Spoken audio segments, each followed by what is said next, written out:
Bonjour à tous. Trois invités dans Actu Matin ce matin. D'abord, Axel Amoulé, qui est cofondateur de Doctes de droit. C'est une organisation de jeunes investis dans la promotion du droit et de l'environnement.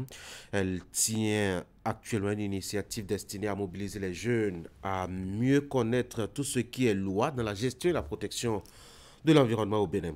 Ensuite, le deuxième, c'est Alexis Ronyo, co-président de la Fondation Jumeaux Nationaux, une structure qui travaille à mieux faire connaître le côté divin et sacré des jumeaux. Avec lui, nous parlerons donc du festival Rojo. Et enfin, le troisième invité, c'est Dr Blaise Guizot-Menvor.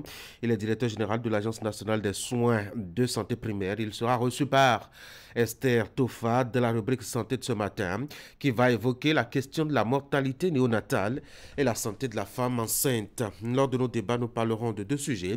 D'abord, la tournée gouvernementale qui prévoit écumer toutes les contrées du Bénin afin d'organiser des séances d'explication et d'information à l'endroit des populations au sujet des réalisations du gouvernement de la rupture installé à la tête du Bénin depuis 2016 et puis de la crise entre le Bénin et le Niger avec le Parlement de la CEDEAO, qui veut désormais tenir les premiers rôles. Bienvenue à tous.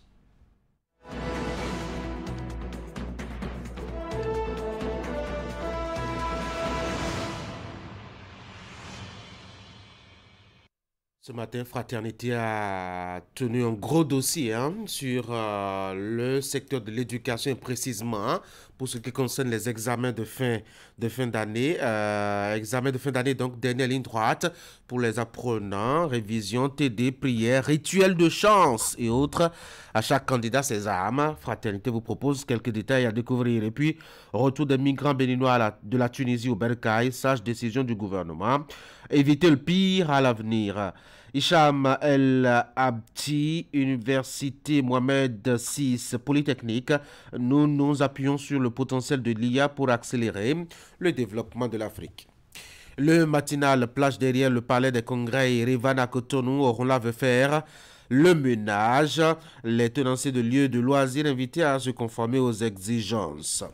Et puis pionnier de l'indépendance du Bénin, Louis Roukani honoré 60 ans après sa disparition. Nous avons informaté absence prolongée du ministre Jean-Michel Abimbola. La voix officielle peine à éteindre les supputations. Voici l'indépendance chez vous. Tension entre le Bénin et le Niger. Maître Robert Dossou soutient le Bénin. Est-ce que c'est un choix de cœur? Le journal s'interroge. Matin libre à présent excite la communication.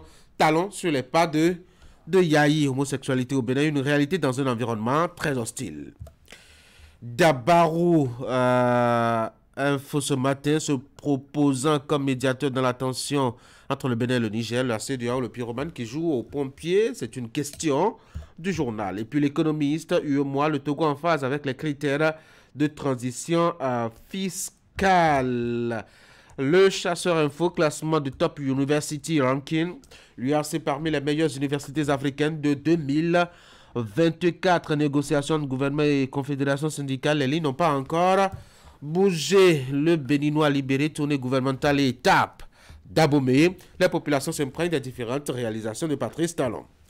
Le révélateur du jour, corruption et harcèlement sexuel à la GDZ. 13 employés ont comparu devant la Cour de répression des infractions économiques et du terrorisme. Nous voici de retour à la une de Fraternité pour la deuxième lecture. Examen de fin d'année, dernière ligne droite pour les apprenants, révision, TD, prière, rituel de chance et autres. À chaque candidat ses armes. Retour des migrants béninois de la Tunisie au Bercail. Sage décision du gouvernement. Éviter le pire à l'avenir. Exhorte Fraternité. Hicham El Abdi, Université Mohamed VI Polytechnique. Nous nous appuyons sur le potentiel de l'IA pour accélérer le développement de l'Afrique. Voilà donc ce qu'on peut retenir de la une des journaux ce matin. Vous avez, comme je le disais, pour ouvrir justement cette rubrique-là, ce gros dossier réalisé par le journal de Ménotin sur la période de révision. En attendant donc les examens de fin d'année, vous avez que tous les ingrédients en tout cas sont sollicités, les TD, les prières et s'il vous plaît, les rituels de chance et autres. En tout cas, chaque candidat fait son choix à qui mieux. Alors, quels sont ces rituels de chance? Fraternité vous les dévoile dans sa page 2. Et puis, vous avez juste aussi que les apprenants et les enseignants sont comme dans une course contre la montre. Qu'est-ce qu'il leur reste maintenant alors qu'on est à, mettons, un peu moins de 2 semaines hein, du premier examen, notamment le CEP? Eh bien, achetez fraternité et découvrez. Découvrez aussi les richesses d'une plante, d'une culture, le palmier à huile. C'est un arbre à multiples utilités. Nous apprenons donc ce matin fraternité, eh ben, qui relaie ainsi la chronique nutrition et bien-être de Rachel Wemenou. En tout cas, qui a noté, ma foi, 7 points importants dans, je dois dire, la culture du palmier à huile. La gestion responsable durable de cette richesse agricole, l'utilité du palmier à huile dans la fabrication de mobilier, dans le cosmétique, dans l'agriculture et l'élevage, dans la production d'énergie, dans le domaine de l'huilerie, dans l'agroalimentaire. C'est un arbre à multiples utilités, effectivement. Et puis, à la page 9, vous avez l'actualité à l'international. Là, vous avez la Guinée, où le syndicat des professionnels de la presse évoque une grève suite à des interdictions de médias. Là-bas, on n'est pas content hein, du régime de transition en place. En Côte d'Ivoire, par contre, on célèbre pour une dernière fois l'ancien président décédé, Henri Konan Bédié. On verra bien, en tout cas, ce que ça va donner pour les hommages de la nation. Donc, à cet illustre disparu. Et puis vous avez aussi un article sur le Sénégal. Tout cela, c'est dans Fraternité, notamment en sa page 2 de sa production de ce mardi matin. Voici chez vous maintenant le bulletin d'information avec Florence Boussa. Florence, bonjour. Bonjour Tanguy, bonjour chers amis téléspectateurs. En titre, déjà, on peut découvrir hein, que le président Patrice Talon vante les mérites et l'attractivité de l'économie béninoise à Salvador de Bahia, l'une de ses étapes du périple en terre brésilienne. Il a d'ailleurs lancé un appel aux Brésiliens à s'intéresser davantage au Bénin, un extrait de sa déclaration à suivre dans ce mini-journal. Et puis, les transporteurs béninois qui ont organisé le week-end écoulé un meeting à Abomey-Calavi pour remercier les autorités béninoises et nigérianes suite à l'ouverture d'un poste de frontière à Segbana, c'est dans le nord du Bénin. Ils ont saisi l'occasion pour se prononcer sur la crise bénino-nigérienne en invitant les deux parties à ce qui est très important selon eux, c'est-à-dire le dialogue. Voici le bulletin.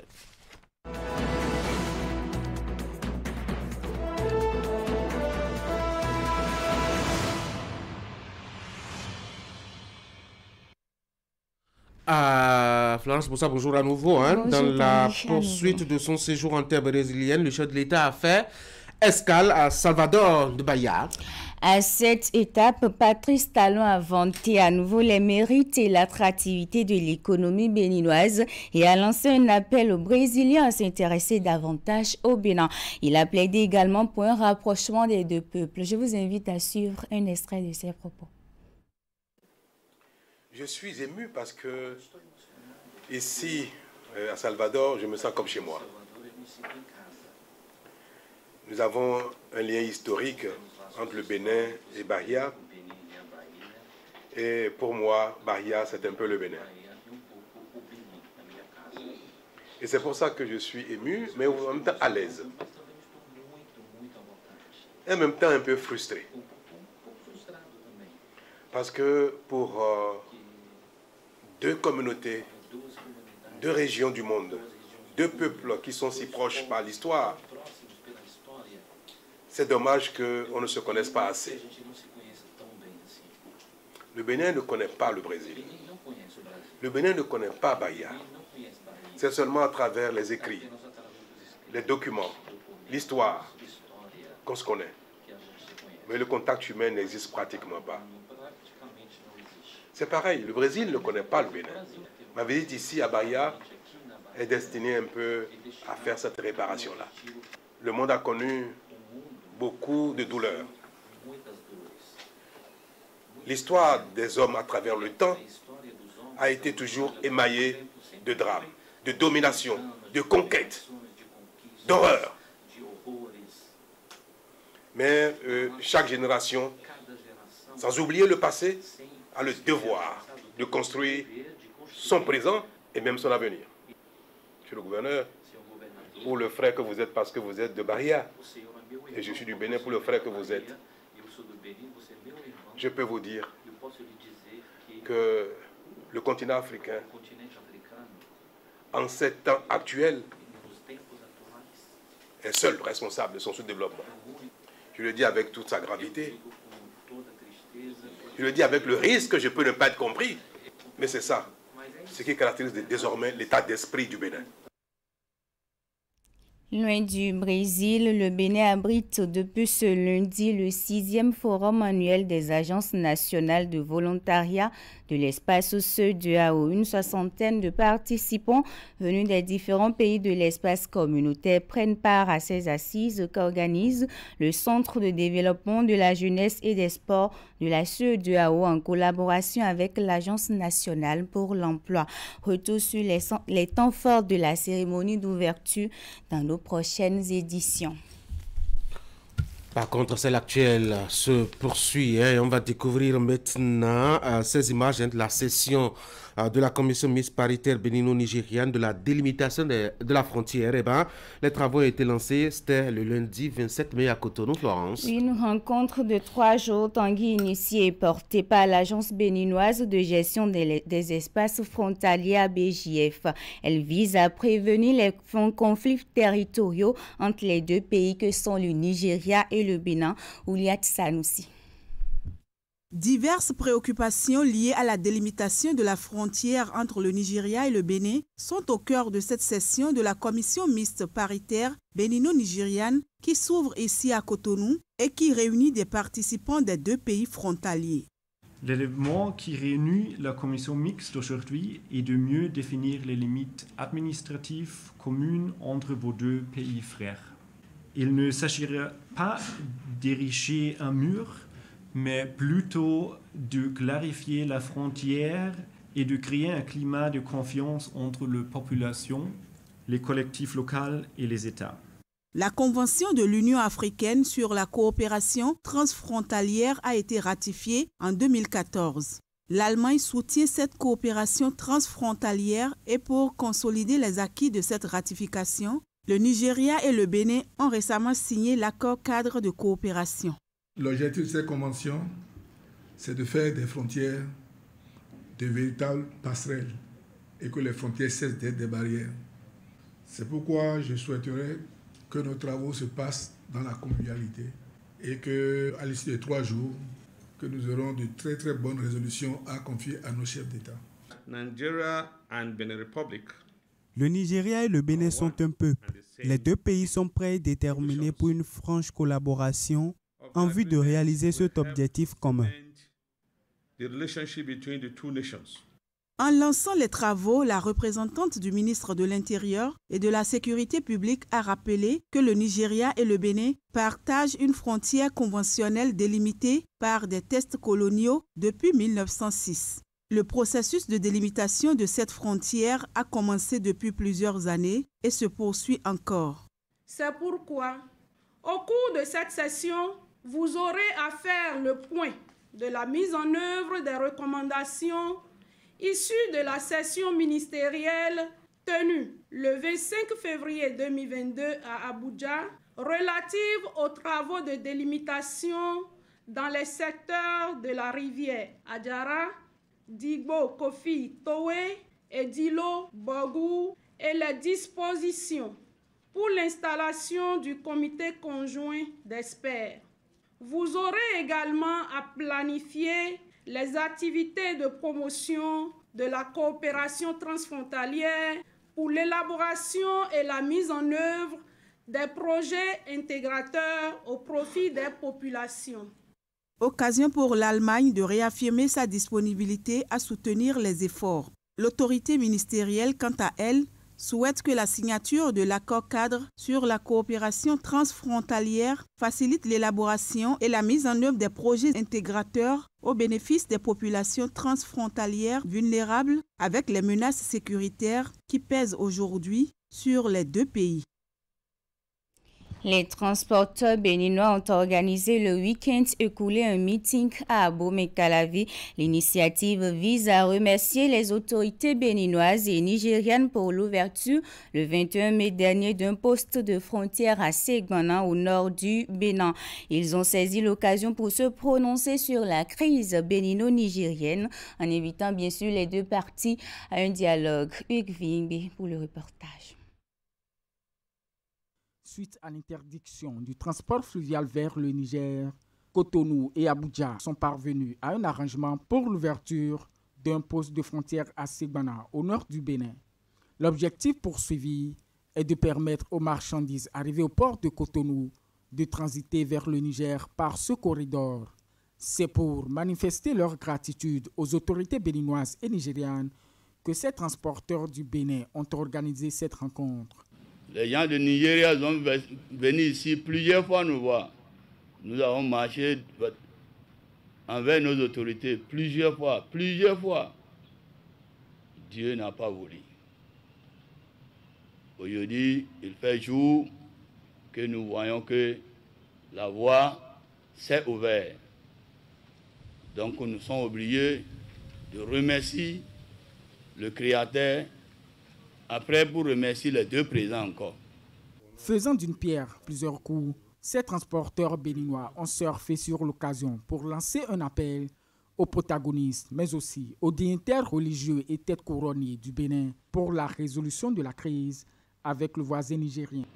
Ce gars-là, nous demandons que nos chefs, que Dieu les a confiés, ce pays, ils sont des rois, des imams, etc., etc.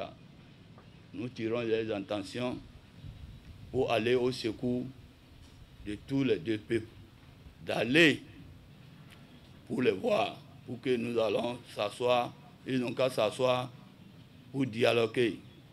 Les dirigeants des deux pays n'ont qu'à mener la balle à terre pour qu'on puisse trouver une porte de sortie. La haine ne peut pas nous amener là où nous voulons. Cette rencontre a été rehaussée par la présence de l'acteur politique béninois Bertin Corvi. Je suis vraiment heureux de la démarche des conducteurs. Parce qu'en réalité, les seules victimes de toute cette histoire de fermeture de frontières, ce sont les transporteurs et les chauffeurs. Moi, j'ai même dit à Niamey, et j'ai dit aussi à certains membres du gouvernement qu'il faut que la CEDEAO cherche comment dédommager les transporteurs. En attendant la réouverture des frontières avec le Niger, les transporteurs béninois peuvent emprunter le nouveau corridor ouvert par le Bénin et le Nigeria pour rallier Niamey. Tanguy, c'est la fin de ce bulletin d'information. Merci Esther Tofa. Pardon, Florence Boussa. Ah oui, tenez, Esther Tofa sera au rendez-vous tout à l'heure. Ce sera de la rubrique santé. Elle va parler de femmes enceintes et de mortalité néonatale avec son invité tout à l'heure, Dr Blaise Guézomevom, qui est d'ailleurs même dans nos murs ce matin. Allez, Florence Boussa, merci. Vous passez une très bonne journée. Merci. Mesdames et messieurs, il y a d'autres rendez-vous, l'information de la journée. Vous avez les grandes éditions, notamment à 13h, à 19h30 et à 22h30, l'édition de la nuit. Mais entre ces grands rendez-vous, vous avez des éditions intermédiaires, le 11h, le 16h par exemple aussi, qui pourraient vous faire tenir en tout cas l'haleine de l'information sur Canal 3 Bénin, le temps donc des grands rendez-vous. Voici maintenant chez vous, puisque c'est Actu Matin qui se poursuit, et bien voici donc l'actualité des sports.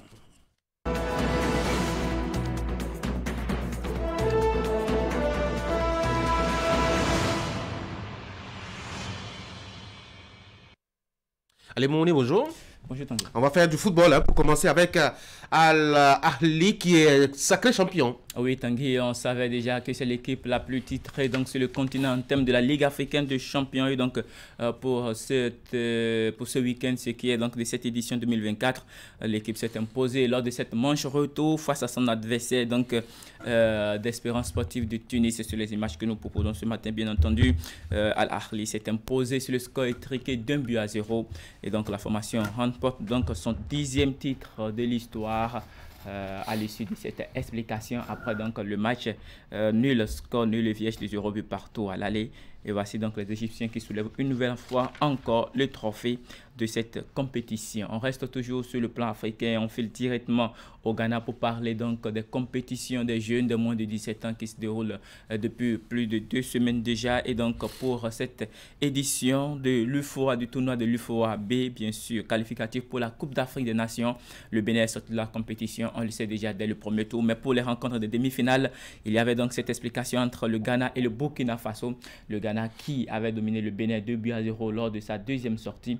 Le Ghana s'est incliné, Tanguy, face à cette formation du Burkina Faso. Vous le verrez tout à l'heure sur cette station. Après cette perte de balle, le Burkina Faso va ouvrir le score et cette mauvaise appréciation du gardien de but.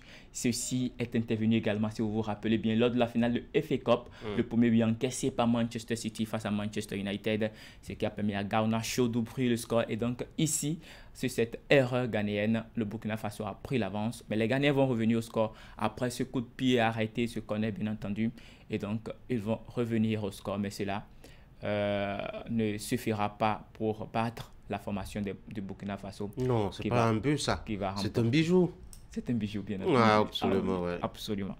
Et donc, le Burkina Faso qui va revenir maintenant prendre l'avance lors de la deuxième mi-temps avec ce chef-d'œuvre également qui permettra à cette formation du Burkina Faso de passer le tour suivant qui sera donc l'étape de la finale. L'autre demi-finale, c'était entre le Nigeria et la Côte d'Ivoire. La Côte d'Ivoire qui d'entrée a été étriée 5-1, s'il vous plaît. C'était face au pays hôte, le Ghana, qui est sorti en demi-finale. Mais la Côte d'Ivoire sera en finale. Tanguy, il faut dire décidément pour la Côte d'Ivoire de l'année 2024. On a retrouvé la Côte d'Ivoire lors de sa Coupe d'Afrique des Nations. Cette fois-ci, on retrouve également la Côte d'Ivoire ici au Ghana. La Côte d'Ivoire est en finale pour cette explication face au Nigeria, au Super Eagles de Nigeria.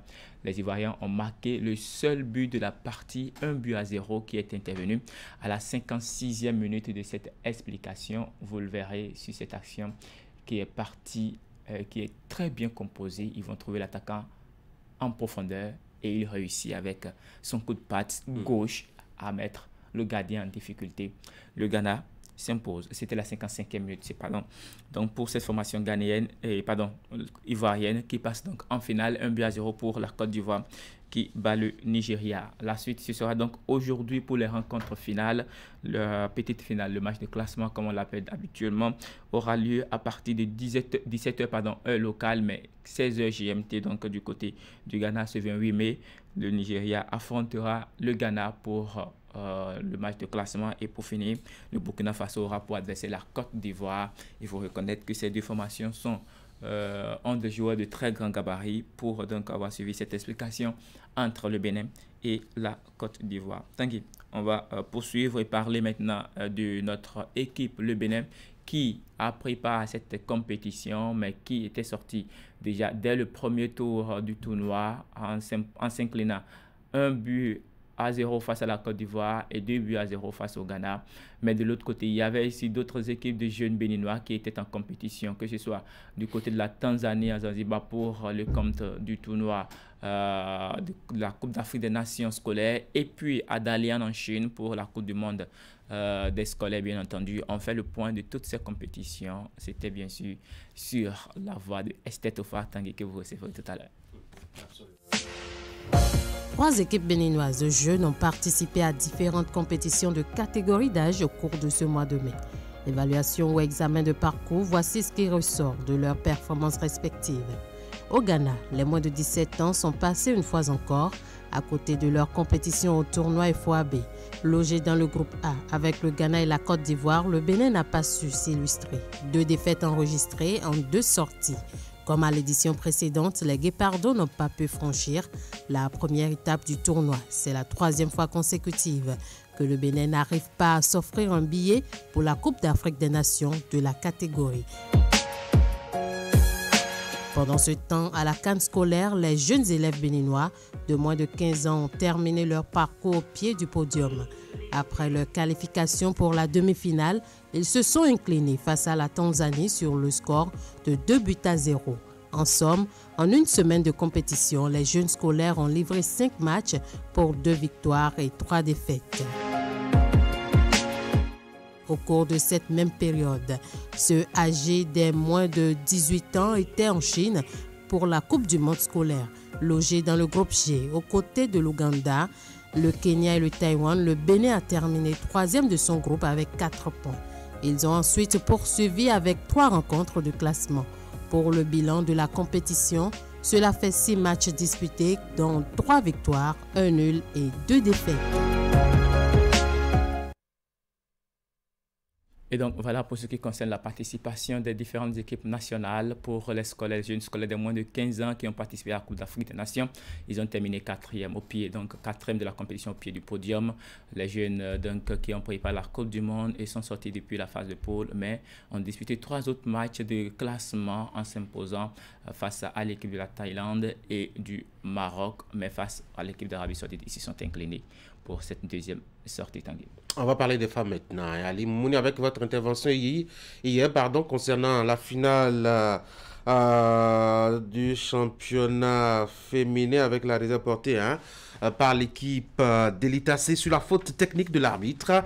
Vous avez reçu hier un expert qui a apporté un peu plus de clarification sur la question. Oui, Vepes Dodometien est un ancien arbitre béninois et donc on l'a reçu hier sur la grande messe sportive, c'était sur Canal 3 Bénin hier. Donc il a apporté sa clarification, son point de vue d'ancien arbitre sur la question bien sûr de cette faute technique qui a été commise donc par l'arbitre, et il a essayé de situer également les responsabilités. On va le suivre très rapidement.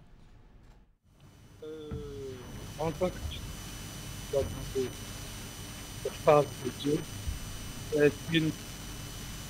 cette phase de jeu est une phase vraiment déterminante qui a, à mon avis, a voulu remettre en cause toute la prestation du trio arbitral. Là, c'est une affaire de collaboration entre le premier assistant et l'arbitre, parce que l'action s'est déroulée dans le champ de vision de la première arbitre assistante. D'accord. Et il lui revient quand même d'aider l'arbitre à l'arbitre assistante, la première arbitre assistante. Bien entendu. De signaler s'il y a corner ou pas. D'accord. C'est surtout ça. Donc il a manqué la collaboration, comme on le dit dans notre langage. Ben oui, n'oubliez pas non plus que l'arbitre n'a pas eu droit à une seconde chance, que la VAR offre aujourd'hui aux arbitres à l'international. Et donc, dans le fait du jeu, ça va un peu plus vite. Certes, c'est une faute technique. C'est une faute technique et la position de l'arbitre en ce moment-là ne pouvait pas lui permettre d'apprécier sa juste valeur, cette faute.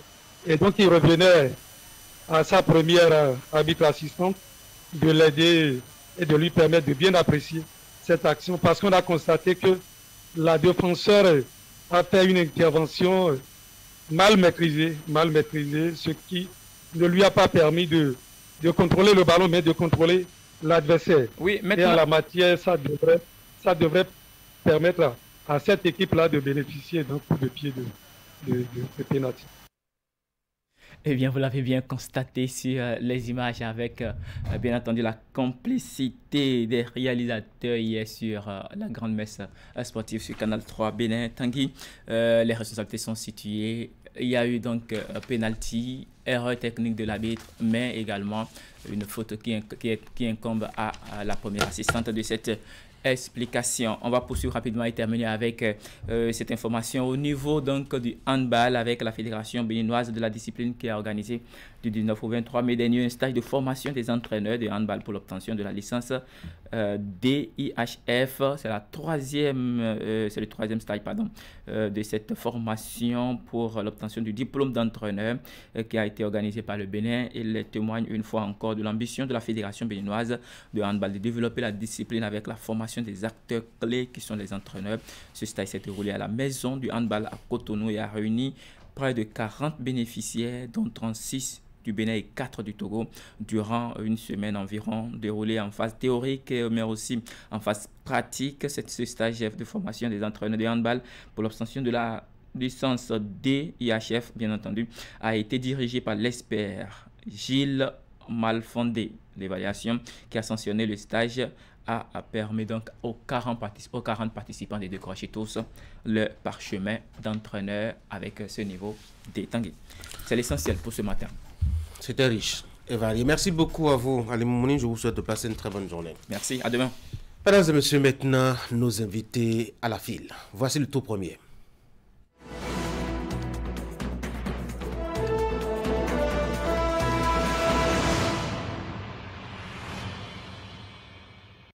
Il s'appelle Axel Amoulé, cofondateur de Doctes du droit. C'est une organisation de jeunes investis dans la promotion du droit et de l'environnement. Monsieur Amoulé, bonjour. Bonjour, monsieur Agoyi. Bienvenue sur Actu Matin. Merci beaucoup. Alors, bonjour, qu'est-ce qui se passe? Allez, vous êtes là pour qu'on parle un peu de votre organisation et surtout de son initiative actuellement en cours. Pourquoi Doctes du droit?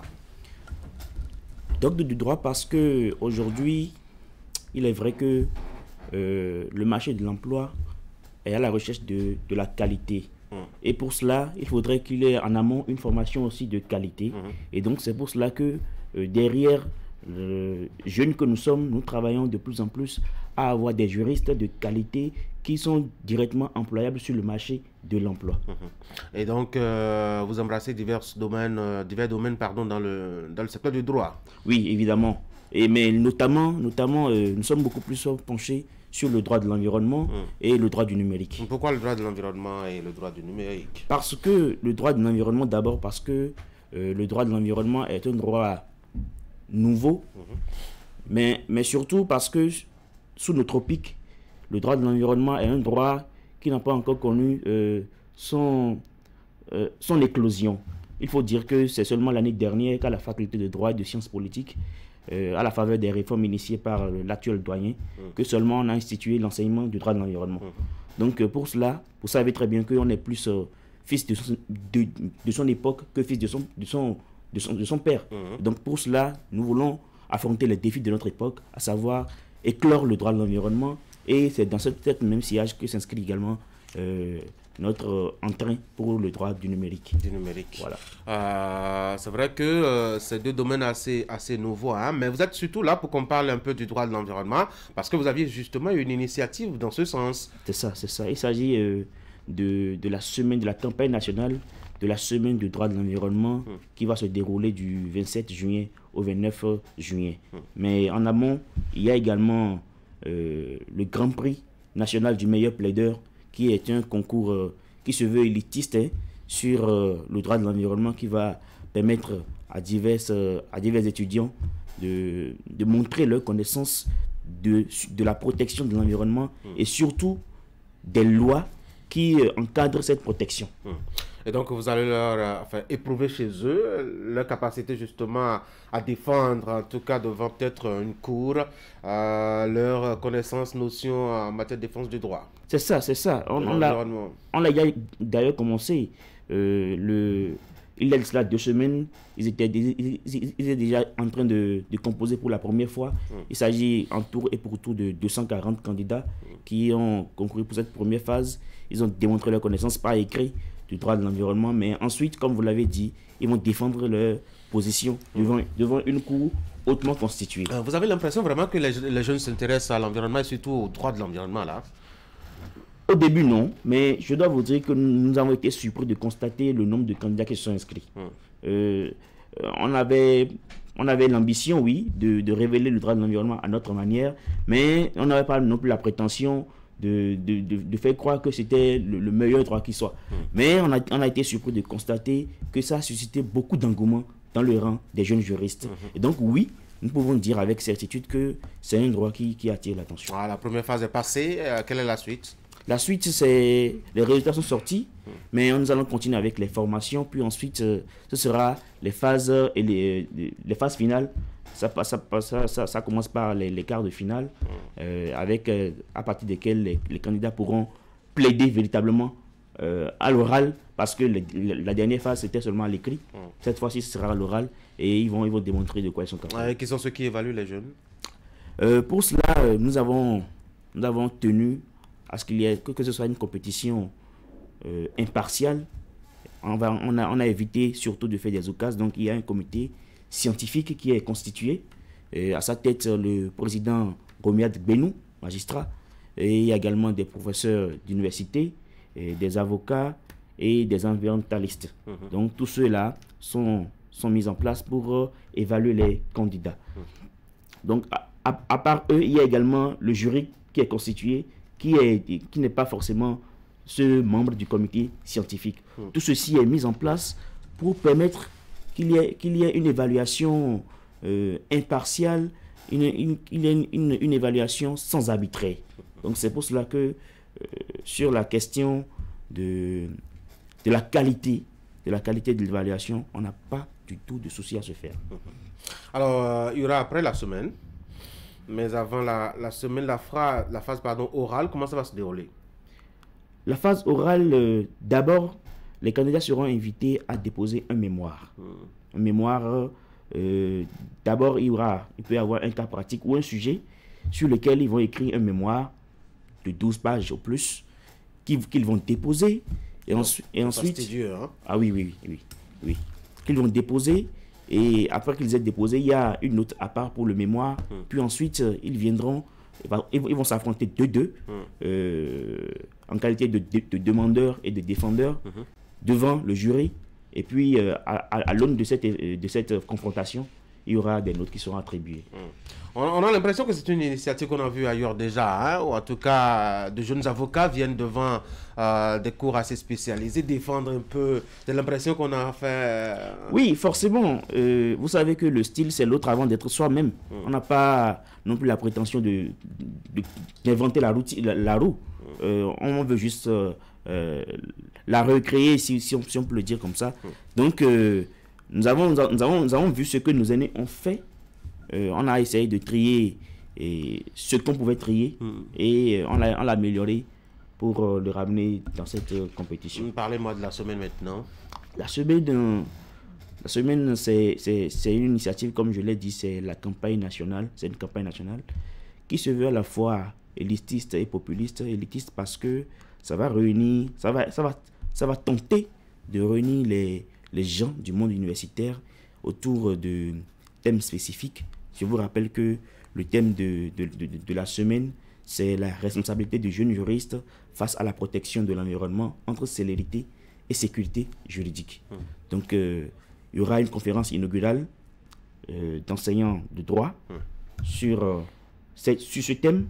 Puis ensuite, il y aura des ateliers qui seront animés, plusieurs ateliers qui seront animés, qui, à la fin, permettront d'élaborer un plaidoyer à envoyer aux autorités. Parce que c'est vrai qu'il y a moult accords et traités sur le droit de l'environnement, sur la protection de l'environnement, qu'il y a également des lois, mais si on s'assoit sur ces lois-là seulement, je pense qu'on ne pourra pas régler la question. Donc, on va relever les insuffisances. On va aussi parler d'autres problématiques qui n'ont pas été abordées forcément par la loi, parce qu'il y a, il faut l'avouer, il y a des vides juridiques. On va parler de tout ça et l'élaborer dans un plaidoyer qu'on va présenter aux autorités. Voilà. Ensuite, il y aura des visites de sites qui travaillent pour la protection de l'environnement, des sites qui travaillent par exemple pour les déchets biocombustibles.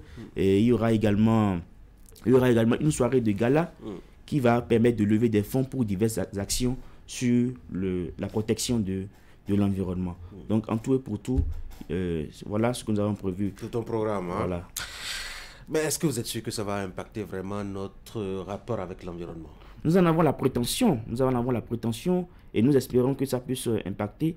Mais en même temps, nous sommes ouverts. Hein, pour nous, ces différentes actions, c'est pour cela que nous avons pensé qu'il doit y avoir des activités préparatoires. Parce que c'est vrai qu'on ne pourra pas aborder tous les aspects de la protection de l'environnement, mais nous voulons avoir la prétention d'épuiser la question, en tout cas cette année. Donc c'est pour cela que les activités que nous avons prévues, pour nous, sont des activités qui vont permettre d'aborder en tout cas la majorité. Mais toutefois, ça va constituer une ouverture. Nous espérons que à l'issue de cette semaine, tous les participants, que ce soit les candidats qui se sont inscrits pour la compétition, tous ceux qui vont participer aux différentes conférences et ateliers, tous ceux-là, à la fin, puissent avoir une ouverture, puissent s'intéresser davantage au droit, à la protection de l'environnement à travers, si vous voulez, le droit de l'environnement. Axel Amoulé, un mot pour finir. Non, j'inviterai tous. C'est vrai que nous avons dit que c'est la semaine du droit de l'environnement, mais c'est d'abord une messe de l'environnement. Il s'agit de la protection de l'environnement. Nous avons parlé du droit de l'environnement parce que on n'a pas encore constaté davantage que les juristes s'occupent de la question de la protection. Mais au-delà des juristes, parce que comme il s'agit d'une question de responsabilité, il faudrait que nous puissions clarifier les responsabilités, les classifier. C'est dire que oui, les juristes ont une responsabilité, mais avant, il faudrait qu'ils connaissent aussi la responsabilité des autres. Donc nous appelons tous, pas seulement les juristes, à participer à cette semaine, les autorités à nous soutenir également, parce que c'est une ambition que nous nourrissons, mais comme on dit, une mission des hommes et des moyens. Donc nous invitons tous à nous soutenir dans cette ambition et j'espère que nous allons atteindre la rive. En tout cas, les bonnes oreilles vous auront entendu ce matin. Allez, Axel Amoulé, je vous souhaite de passer une très bonne journée. Je rappelle que vous êtes cofondateur de Docteurs de Droit. C'est une organisation de jeunes investis donc dans, entre autres, le défi de la protection et la défense de l'environnement à travers la promotion donc, des tests et lois organisant justement le domaine. Allez, bonne journée. Merci, monsieur Agoy. Notre deuxième invité, le voici installé, c'est Alexis Rounyom.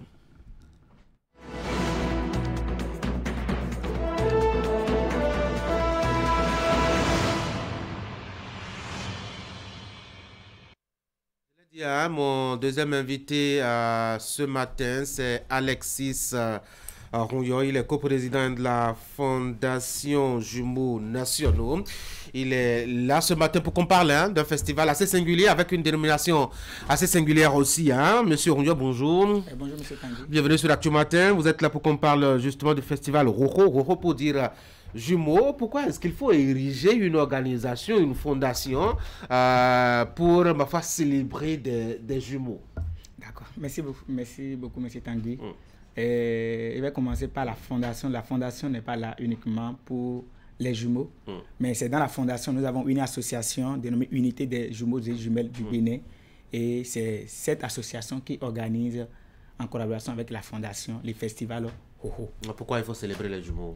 Il faut célébrer les jumeaux parce que nous avons constaté qu'il y a des pratiques qui se faisaient avant, et aujourd'hui, ces pratiques ne se font plus, et nous avons décidé de vulgariser les rites et les cérémonies autour des jumeaux, parce que qu'on le veuille ou pas, avant il y avait des naissances au singulier, mais du jour au lendemain, une femme a accouché, c'est devenu deux personnes, donc il s'agit d'un mystère, et il faut faire comprendre aux gens que là, et surtout dans notre communauté, il y a des trucs qui se font et il faut les faire. Oui, mais vous voulez faire des jumeaux, des êtres à part, alors que c'est des enfants comme tout autre enfant. Et ce n'est pas le docteur peut-être qui va passer par ici qui me dira le contraire. C'est des simples enfants, non? Exactement. Les jumeaux, en dehors d'être des êtres spéciaux, sont des êtres simples, comme tout le monde. Mais en Afrique, précisément au Bénin, il y a une particularité. Laquelle? Il y a une particularité où les jumeaux, que ce soit de les vivants ou de les morts, sont considérés comme des divinités, où il faut adorer. Et vous n'allez pas me dire le contraire, que si les gens vont pour aller demander des choses aux jumeaux, que ça ne marche pas. Donc il faut comprendre là qu'il y a une particularité. J'avais essayé. On a souvent parlé de jumeaux en les présentant comme des êtres assez capricieux, difficiles à supporter, surtout quand ils viennent chez vous, qu'ils soient vivants ou morts, c'est toujours des caprices. Et oui, bon, les jumeaux, dans une famille, les arriver dans une famille, c'est pour un message. Soit c'est pour un message de paix, ou bien c'est pour un message pour pouvoir régler un conflit, un différend. Les gens les prennent comme des capricieux. Ça dépend de la famille. Et ça dépend de quelles conditions ou bien la situation qui les ont fait venir. Je rappelle que vous êtes jumeaux. Exactement. Je suis jumeau, mon second c'est Alexandre Rounyom. Absolument. Alors, vous tenez donc un festival dénommé Rojo. C'est une rencontre, un échange autour justement de la thématique des jumeaux. Exactement. Et le festival Hoho est à sa 2e édition. Et c'est un projet que M. Gouvernement nous avons pensé pour pouvoir parler du mystère autour des jumeaux. C'est un programme un peu long et c'est prévu pour la semaine prochaine où l'activité phare, c'est pour inviter des experts pour mener un débat scientifique, un débat purement scientifique, parce que nous invitons des sociologues, des prêtres phares, des prêtres catholiques, des médecins, des parents des jumeaux, pour pouvoir opiner sur les mystères autour des jumeaux. Les prêtres phares vont nous parler des cérémonies et des rites à faire lorsque un jumeau vient dans une famille. Les sociologues vont nous parler de l'aspect sociologique, comment la perception sociologique, comment les autres pays voient les jumeaux par rapport au Bénin. Et les médecins, l'aspect biologique au niveau de la formation, au niveau de l'accouchement, comment ça se passe. Eux aussi, ils vont nous parler un peu de comment ça se passe au niveau des jumeaux par rapport aux êtres singuliers. Donc les parents vont nous parler de leurs expériences quand ils ont mis au monde un enfant, comment ils arrivent à les gérer, et quand ils ont mis au monde 2 enfants, comment ça s'est passé, un peu de tout. Donc, on voulait contribuer à renforcer l'idée de divinisation et de divinité des jumeaux. Bon, je peux dire, c'est en quelque sorte, nous sommes fiers d'être nés au pluriel, et ce que les aïeux instaurés, ce n'est pas à nous de venir dire le contraire, parce que c'est des choses qui se passent réellement. Les jumeaux sont des divinités. Et il faut venir, on ne peut venir à votre festival que quand on est jumeau? Non, c'est un événement public et que nous organisons sur les campus. C'est un événement public où c'est comme une émission plateau où tout le monde vient, c'est sur le terrain de handball que nous organisons. Cette année, on avait voulu déplacer ça au niveau de la place de l'Amazon, mais il y avait quelques types de formalités qu'on ne pouvait pas remplir parce qu'on n'avait pas vite informé des procédures. Donc, c'est un événement public. C'est un événement qui se déroule sur 4 jours, je vais dire. Le premier jour, c'est la caravane, un match de gala. Le second jour, c'est ça qui est le débat scientifique. On invite des experts. Le troisième jour, c'est les spectacles purement gémellaires où c'est rien que des artistes jumeaux qui pressent. Chorégraphes, danseurs, slameurs, chanteurs, c'est rien que des artistes jumeaux où le public est accessible à tout le monde. Et le dernier jour, c'est les concours Miss Jumelles Bénin où il faut être 2 paires de jumelles pour pouvoir participer à notre compétition. Et c'est en quelque sorte les activités. Vous élisez les plus beaux jumeaux, les plus belles jumelles? Non, ce n'est pas les plus belles. Non, notre compétition, ça valorise la beauté intellectuelle et culturelle des jumelles. Même au niveau des critères, il y a 2 phases de questionnaire. Et c'est là les points pèsent. Nos jumelles sont informées de ça. Qu'est-ce que vous faites des diverses réflexions qui se font autour des jumeaux à l'occasion du festival? C'est-à-dire, est-ce que vous vous rencontrez, vous échangez et puis ça va, rendez-vous édition prochaine? Je n'ai pas bien compris. Quand vous avez fini d'échanger, oui. Les discussions que vous menez, les réflexions, les scientifiques que vous appelez, etc., qui vous éclairent, qu'est-ce que vous faites de tout ce qu'ils vous disent? Bon, nous, en dehors de ça, nous avons créé une communauté et avant que les gens ne viennent, avant que, non, je ne vais pas parler de avant que les gens ne viennent, après les festivals, nous obtenons des résultats parce que, par exemple, pendant de la première édition, quand nous avons fait la première édition, il y a des parents, il y a plusieurs personnes qui nous ont constaté, il y a des gens qui avaient perdu des jumeaux et qui n'avaient pas représenté, ou bien d'autres qui ont fait des accouchements où il y avait des soucis, et après ils ont commencé par nous appeler pour nous dire, on a suivi tel débat, et ils nous ont dit que c'est vous qui aviez organisé, vraiment c'était bien, parce que c'est les experts on invite. Par le prêtre phare, à côté du prêtre phare, nous invitons également le roi des jumeaux d'Aké Ndiegro, lui qui explique en fond, parce que lui c'est un expert à la matière, parce qu'il fait rien que des choses sur les jumeaux, qui explique bien les rites et les cérémonies autour des jumeaux. C'est qui est sûr, quand on finit notre événement, nous constatons en quelque sorte les résultats. Les résultats. Notre événement d'abord, c'est 3 choses, venir apprendre, venir comprendre et se distraire. Venir comprendre, c'est les débats scientifiques. Venir apprendre, c'est la semaine de l'entrepreneuriat parce qu'on demande déjà les formations entrepreneuriales à partir du mardi prochain. Et venir distraire, c'est les spectacles et les concours Miss Jumelles Bénin. Ça va se dérouler quand? Ça va se dérouler du 5 au 8 juin prochain. Sur le campus d'Aboumé? Sur le campus d'Aboumé Calavi, du 5 au 7. Et le concours Miss Jumelles Bénin se fera dans la grande salle du Maison des Peuples de la mairie d'Abomey-Calavi. On vient avec sa calebasse de haricots rouges, avec le rouge. Non. Vous voyez que sur le débat, j'avais dit qu'on invite des médecins, des sociologues, des prêtres catholiques. Oui. Nous faisons un débat purement scientifique et dans notre association, ce n'est pas des jumeaux, ce n'est pas rien que des jumeaux qui aiment les trucs traditionnels qui sont dedans. Nous avons fait tout de notre pour tout possible pour pouvoir faire adhérer tout le monde, pour que tout le monde adhère à notre opinion. Notre événement n'est pas purement traditionnel. Traditionnel, c'est ça. Alexis Ronyo, un mot rapidement pour finir cet entretien. Merci beaucoup. Je vais juste demander aux parents, à tout le monde de se manifester et de se déplacer pour suivre les débats et pour comprendre les mystères autour des jumeaux, ainsi que un événement, c'est le moyen. Ceux qui veulent recevoir la bénédiction des jumeaux, c'est aussi une chance pour eux, parce que les jumeaux, c'est une bénédiction. Et pour recevoir la bénédiction des jumeaux, il faut aimer les jumeaux. Donc, venir en quelque sorte nous accompagner, ils auront assez de bénédictions des jumeaux. Comment on se sent quand on est jumeau? On est fier d'être né au pluriel. C'est tout, on n'a pas la fierté, on n'a pas autre chose, on n'a pas autre sentiment, on n'a pas autre sensation. Il y a plusieurs choses. Quand il dit on est fier d'être né au pluriel, mon second et moi, par exemple, à la maison, on fait des fois une semaine dans notre chambre sans sortir. Parce qu'on est deux, on cause entre nous, on parle de tout et de tout. Mais vous, par exemple, je sais que vous n'êtes pas jumeaux.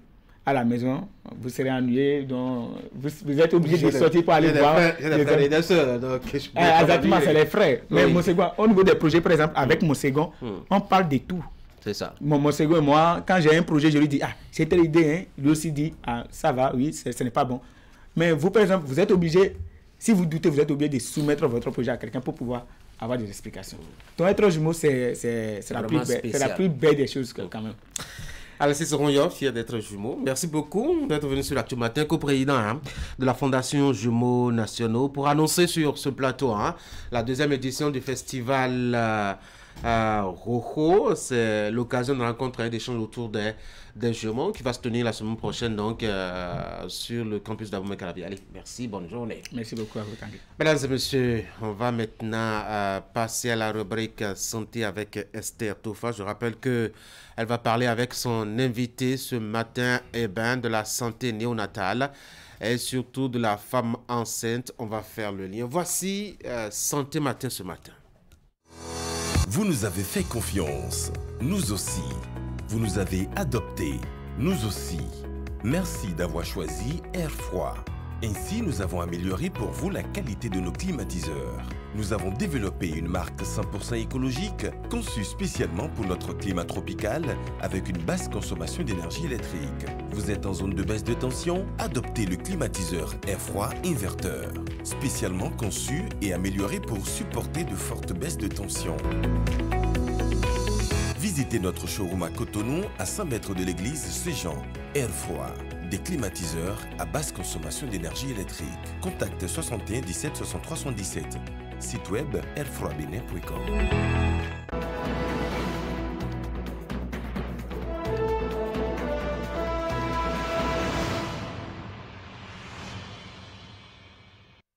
Esther Tofa, bonjour. Bonjour, Tanguy.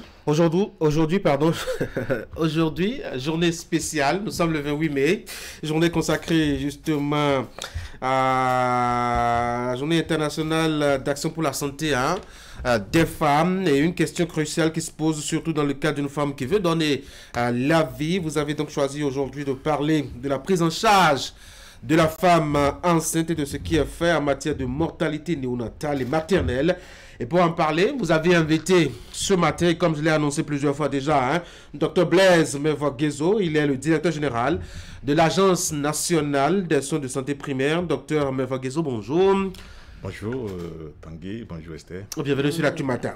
Merci bien. Esther, donc on parle de la femme enceinte et de la mortalité néonatale. Exactement, et nous allons demander au docteur d'abord de nous parler de la mission de l'Agence nationale des soins de santé primaire. Quelle est votre mission? Alors, je voudrais vous remercier de l'opportunité que vous m'offrez pour parler de la santé, de la mère et de l'enfant. Mais revenant à votre question, vous savez, l'Agence nationale des soins de santé primaire, c'est une nouvelle agence qui a été créée lors des réformes que nous avons engagées dans le secteur de la santé.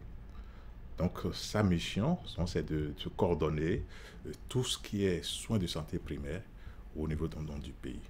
Au niveau de cette agence, nous disposons donc de 4 directions techniques. Il y a une direction qui s'occupe de la santé de la mère et de l'enfant. Une direction qui s'occupe de tout ce qui est gestion des épidémies, donc de la surveillance épidémique et riposte. Il y a la direction qui s'occupe de la vaccination et de la logistique. Et enfin, donc, la direction qui s'occupe de la santé communautaire, de l'hygiène et assainissement de base. Alors, c'est à juste titre que nous vous invitons ce matin et nous allons parler de la lutte contre la mortalité néonatale et maternelle. Où en est-on exactement aujourd'hui au Bénin dans nos hôpitaux? Alors, il faut dire que le gouvernement, donc, depuis plusieurs années, travaille pour infléchir la tendance du ratio de mortalité maternelle et néonatale. Et cette lutte se fait suivant 2 axes. Donc le premier, c'est le renforcement donc, de la disponibilité des soins, de l'accessibilité des soins donc, de qualité pour la mère et l'enfant. Et donc le deuxième axe est la génération donc, de la demande. Alors, pour ce qui concerne donc, le premier axe, il y a une batterie donc, de mesures et de stratégies qui sont mises en œuvre. Alors, l'une de ces mesures, c'est d'abord donc la construction et la réhabilitation des infrastructures. Parce qu'il faut améliorer le cadre de travail, le cadre d'accueil aux malades. Donc, le gouvernement s'est engagé et plusieurs centres ont été construits, des hôpitaux, des centres de santé. Et dans la perspective également, il y a d'autres qui seront construits. Sous peu, vous allez voir que le centre international, donc l'hôpital international de Calavi sera ouvert d'ici novembre. Deuxième mesure, c'est le renforcement de la disponibilité donc, du personnel. Et là, il faut donc du personnel donc, qualifié. Et depuis 2016, il y a eu donc des recrutements massifs dans la fonction publique. Je peux vous dire que d'ici, nous avons déjà recruté près de 3000 agents composés donc, de médecins généralistes, spécialistes, de sages-femmes et infirmiers. Avant, on n'avait pas donc, de médecins dans nos centres de santé d'arrondissement. Il faut vous dire que depuis que le gouvernement est là, on a déjà environ 163 médecins qui sont recrutés dans les arrondissements qui travaillent. L'autre mesure que nous mettons en œuvre, c'est de rendre disponibles donc les médicaments, les intrants pour pouvoir travailler. Et là, il y a eu une réforme pour pouvoir mettre en place donc, la société de gestion donc, des approvisionnements. Nous avons une plateforme donc, de gestion des médicaments qui nous permet d'assurer une disponibilité permanente donc, des médicaments. Et l'autre action phare aussi que nous faisons également aujourd'hui, c'est le système donc, de référence et contre-référence qu'on a pu améliorer. Et le gouvernement a pu acheter, disons, 200 ambulances qui seront redéployées donc, dans tous les centres de santé, les communes et les départements. Alors, c'est autant de choses que le gouvernement a fait dans ce sens. Et là, le deuxième axe, donc c'est, comme je le disais, donc c'est la génération donc, de la demande. Et pour la génération de la demande, aujourd'hui, nous mettons en œuvre une nouvelle politique de santé communautaire qui met le focus sur 2 acteurs clés. Les relais communautaires qui sont dans des volontaires désignés par leur communauté et qui ont à charge chacun 200 ménages. Il a l'obligation, le relais communautaire, de faire de visites à domicile de façon hebdomadaire, de donner des conseils aux femmes enceintes, de les orienter vers les centres de santé pour une consultation prénatale précoce, de surveiller le statut vaccinal, par exemple, de l'enfant, voir donc l'état de croissance de l'enfant. Et le deuxième acteur, c'est l'agent de santé communautaire qualifié, qui est un infirmier, qui a à charge de superviser ces relais communautaires et de prendre en charge aussi dans des affections simples au niveau de la communauté. Alors, toutes ces mesures sont bonnes, mais est-ce que vous savez, vous n'êtes pas sans savoir que même dans les hôpitaux, malgré que les soins sont disponibles, beaucoup de femmes meurent par faute de moyens. Quelle est l'action que le gouvernement met en place? Qu'est-ce que le gouvernement fait pour éviter cela? Que des femmes meurent en couche faute de moyens. Alors, par rapport à la question donc, de moyens, vous savez que le gouvernement a démarré l'assurance maladie Et aujourd'hui, déjà la loi est votée, il y a des décrets d'application qui sont en cours. Le gouvernement prend en charge ce que nous appelons les extrêmes pauvres, totalement. Et maintenant, les pauvres non extrêmes, ils paient 50%. Alors, pour les autres, on est en train donc de s'engager vers l'assurance obligatoire. Et dès que la personne est assurée, donc il a cette flexibilité d'avoir accès facilement donc, aux soins. Alors, qu'est-ce que vous faites pour vous assurer que cela est respecté dans nos hôpitaux? Parce que ce n'est pas évident. Non, il y a des contrôles qui sont faits donc de façon périodique. Nous avons, par exemple, au niveau de l'ARS, de la commission donc, du professeur Ivy, qui fait donc, des contrôles inopinés dans les centres de santé, pour vérifier si donc, il y a respect donc, de ces normes qui sont préétablies au niveau donc, du secteur. Ok, de 1990 à 2020, j'ai lu sur une statistique du fonds Muskoka que nous avons pu réduire à 33% le taux de mortalité néonatale et de 14% le taux de mortalité maternelle. C'est beaucoup de choses qui ont été faites. Et quelles sont les perspectives désormais pour éliminer totalement cela?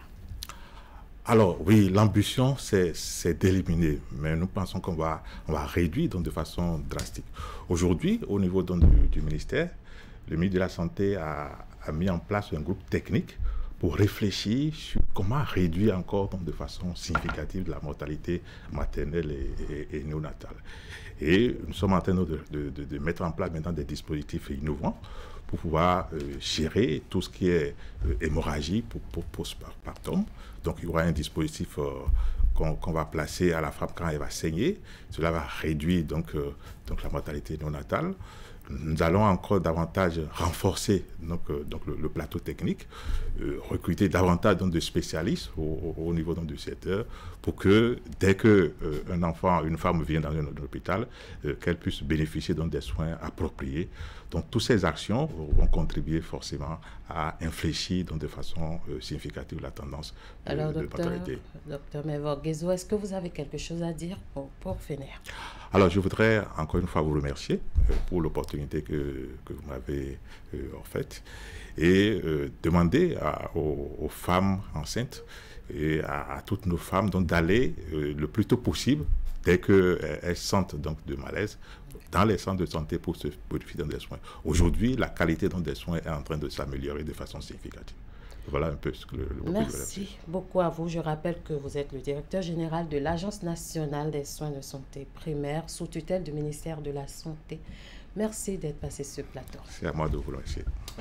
Merci à vous aussi d'être passé par ici, parler de la santé de la femme enceinte, de ce qui a fait pour réduire la mortalité néonatale et maternelle. Je vous souhaite de passer à tous deux une très bonne journée. Merci. Mesdames et messieurs, on va marquer maintenant la pause, le temps d'installer nos débatteurs.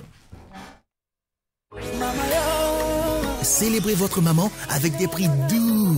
Cette année, montrez à votre maman à quel point elle est spéciale avec un cadeau qui lui simplifiera la vie au quotidien. Chez Distrimax, nous avons une large sélection d'appareils électroménagers à des prix doux pour que vous puissiez offrir à votre maman le meilleur sans vous ruiner. Du mixeur pour ses délicieux smoothies matinaux au lave-linge pour lui donner plus de temps pour elle-même. Trouvez le cadeau parfait pour votre maman ici. Jusqu'au 31 mai 2024, faites briller les yeux de votre maman cette fête des mères avec des prix doux. Rendez-vous chez Distrimax, Cotonou, Calavi et Porto-Novo. Produits sous garantie allant jusqu'à 12 mois. Service après-vente et livraison chap-chap. Info 99 18 47 47.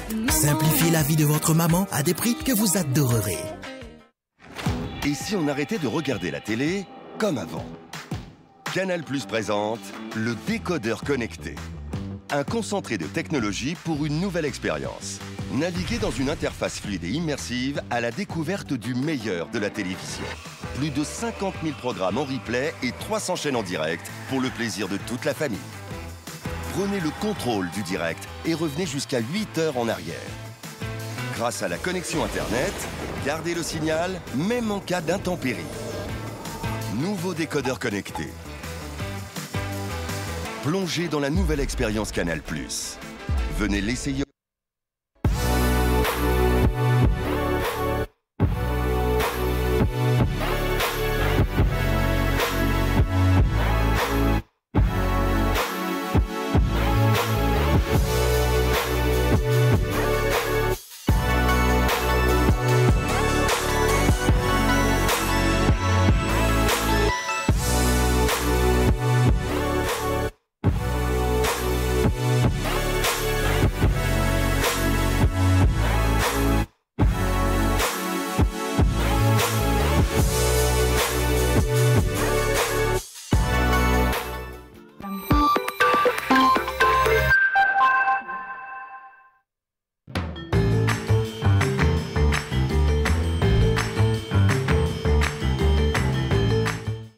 Cette année, faites briller maman avec des cadeaux qui lui simplifient la vie au quotidien. Chez nous, trouvez tout ce dont elle a besoin pour sa cuisine et sa maison. Des lave-linges Samsung intelligents pour une lessive sans effort. Des bouilloires pour des matins parfaits. Des robots de cuisine qui lui permettent de préparer des repas délicieux en un clin d'œil. Des réfrigérateurs et congélateurs qui garderont ses aliments au frais et bien plus encore. Et ce n'est pas tout. Profitez de remises exceptionnelles sur une sélection d'électroménagers. Offrez-lui le cadeau qui lui simplifiera la vie et lui montrera à quel point vous l'appréciez.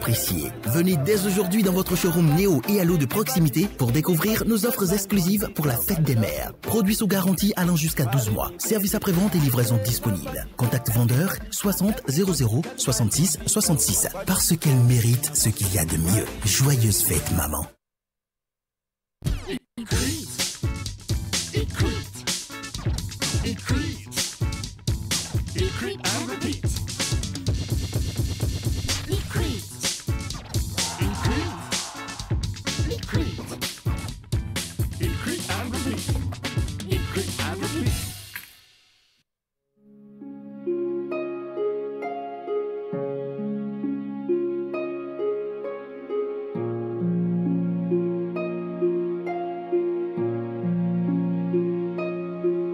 Vous avez le choix. On a tous toujours le choix. Le choix d'une vie de plaisir incontrôlée avec à la clé une famille nombreuse condamnée à la précarité. Ou le choix de construire un foyer heureux et équilibré avec le nombre d'enfants dont vous êtes en mesure de vous occuper convenablement. C'est ce deuxième choix que vous propose l'AFIA. L'AFIA, c'est une gamme complète et efficace de solutions pour planifier les naissances et mieux assurer l'épanouissement et l'avenir de votre famille. L'AFIA, le bonheur de votre famille.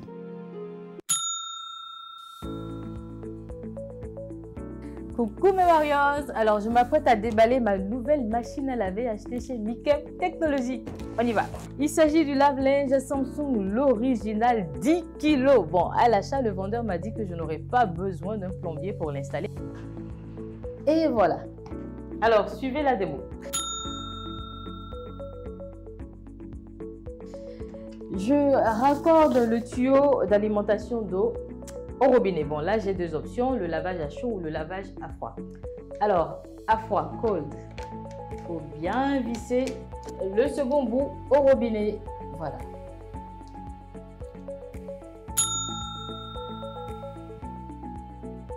J'installe bien le tuyau d'évacuation. J'ajoute mon linge sale, bien sûr. Mon détergent, super important. Voilà, très bien. Et hop, c'est parti. Et voilà, faites comme moi, facilitez-vous la vie. Procurez-vous donc dès maintenant votre lave-linge dans l'une des boutiques Néo et Allo à partir de 279 900 francs CFA.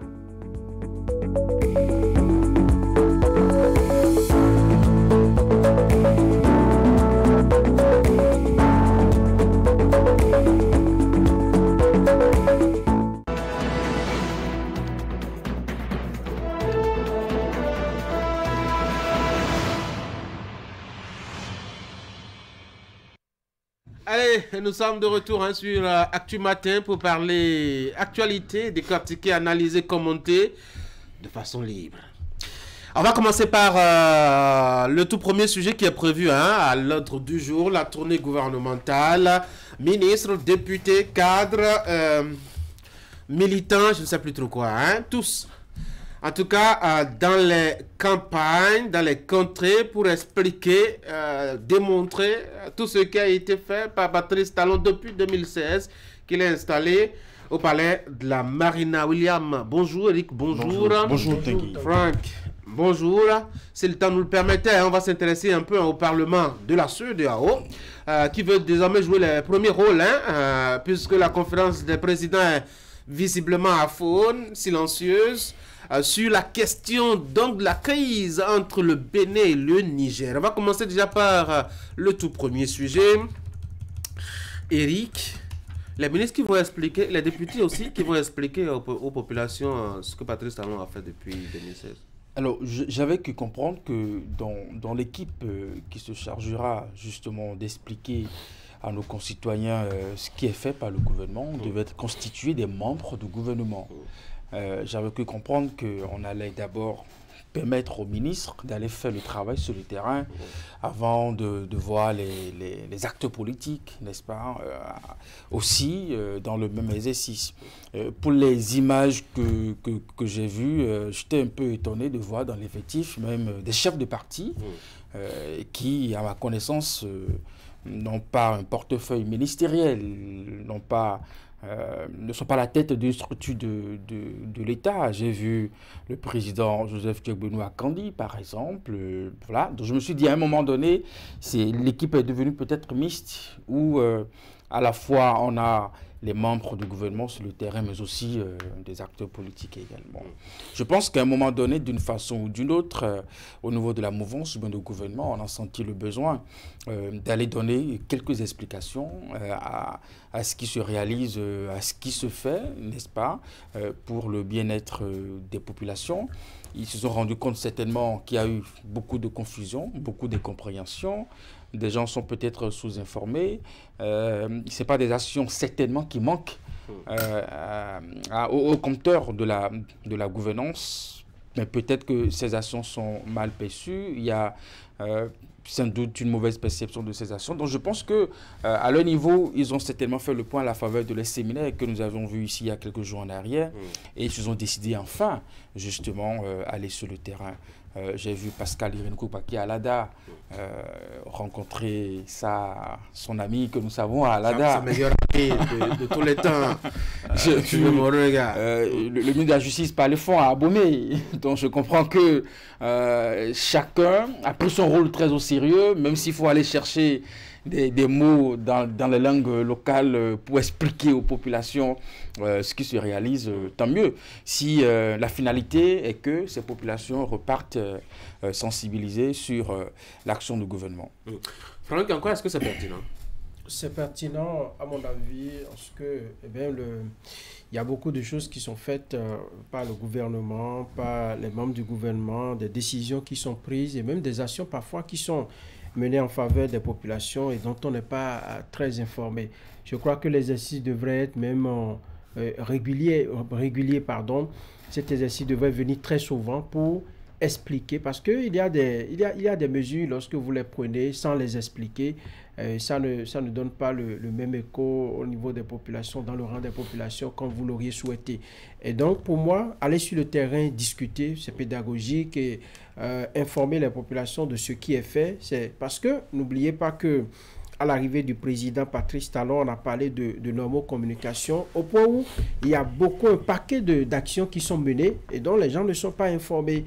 On a, par le passé, 10 ans en arrière, sous le régime de Boni Yayi, même lorsque on prend une décision en Conseil des ministres, c'est tout le monde qui descendait sur le terrain le week-end d'après, et on va expliquer. Donc, lorsque vous avez vécu dans un tel schéma pendant 10 bonnes années, et qu'une équipe vient et rompt définitivement avec cette pratique-là, ça va causer de problèmes. Les populations attendent que l'information leur vienne. Ce n'est pas, on dit par exemple que nul n'est censé ignorer la loi et tout, même les informations, vous devez peut-être les avoir, mais lorsqu'elles ne passent pas très bien, c'est que vous ne les avez jamais, et vous pouvez faire l'interprétation que vous voulez. À un moment donné, je pense que les membres du gouvernement, la mouvance, le régime qui est en place s'est rendu compte qu'il y a un déficit d'informations sur le terrain.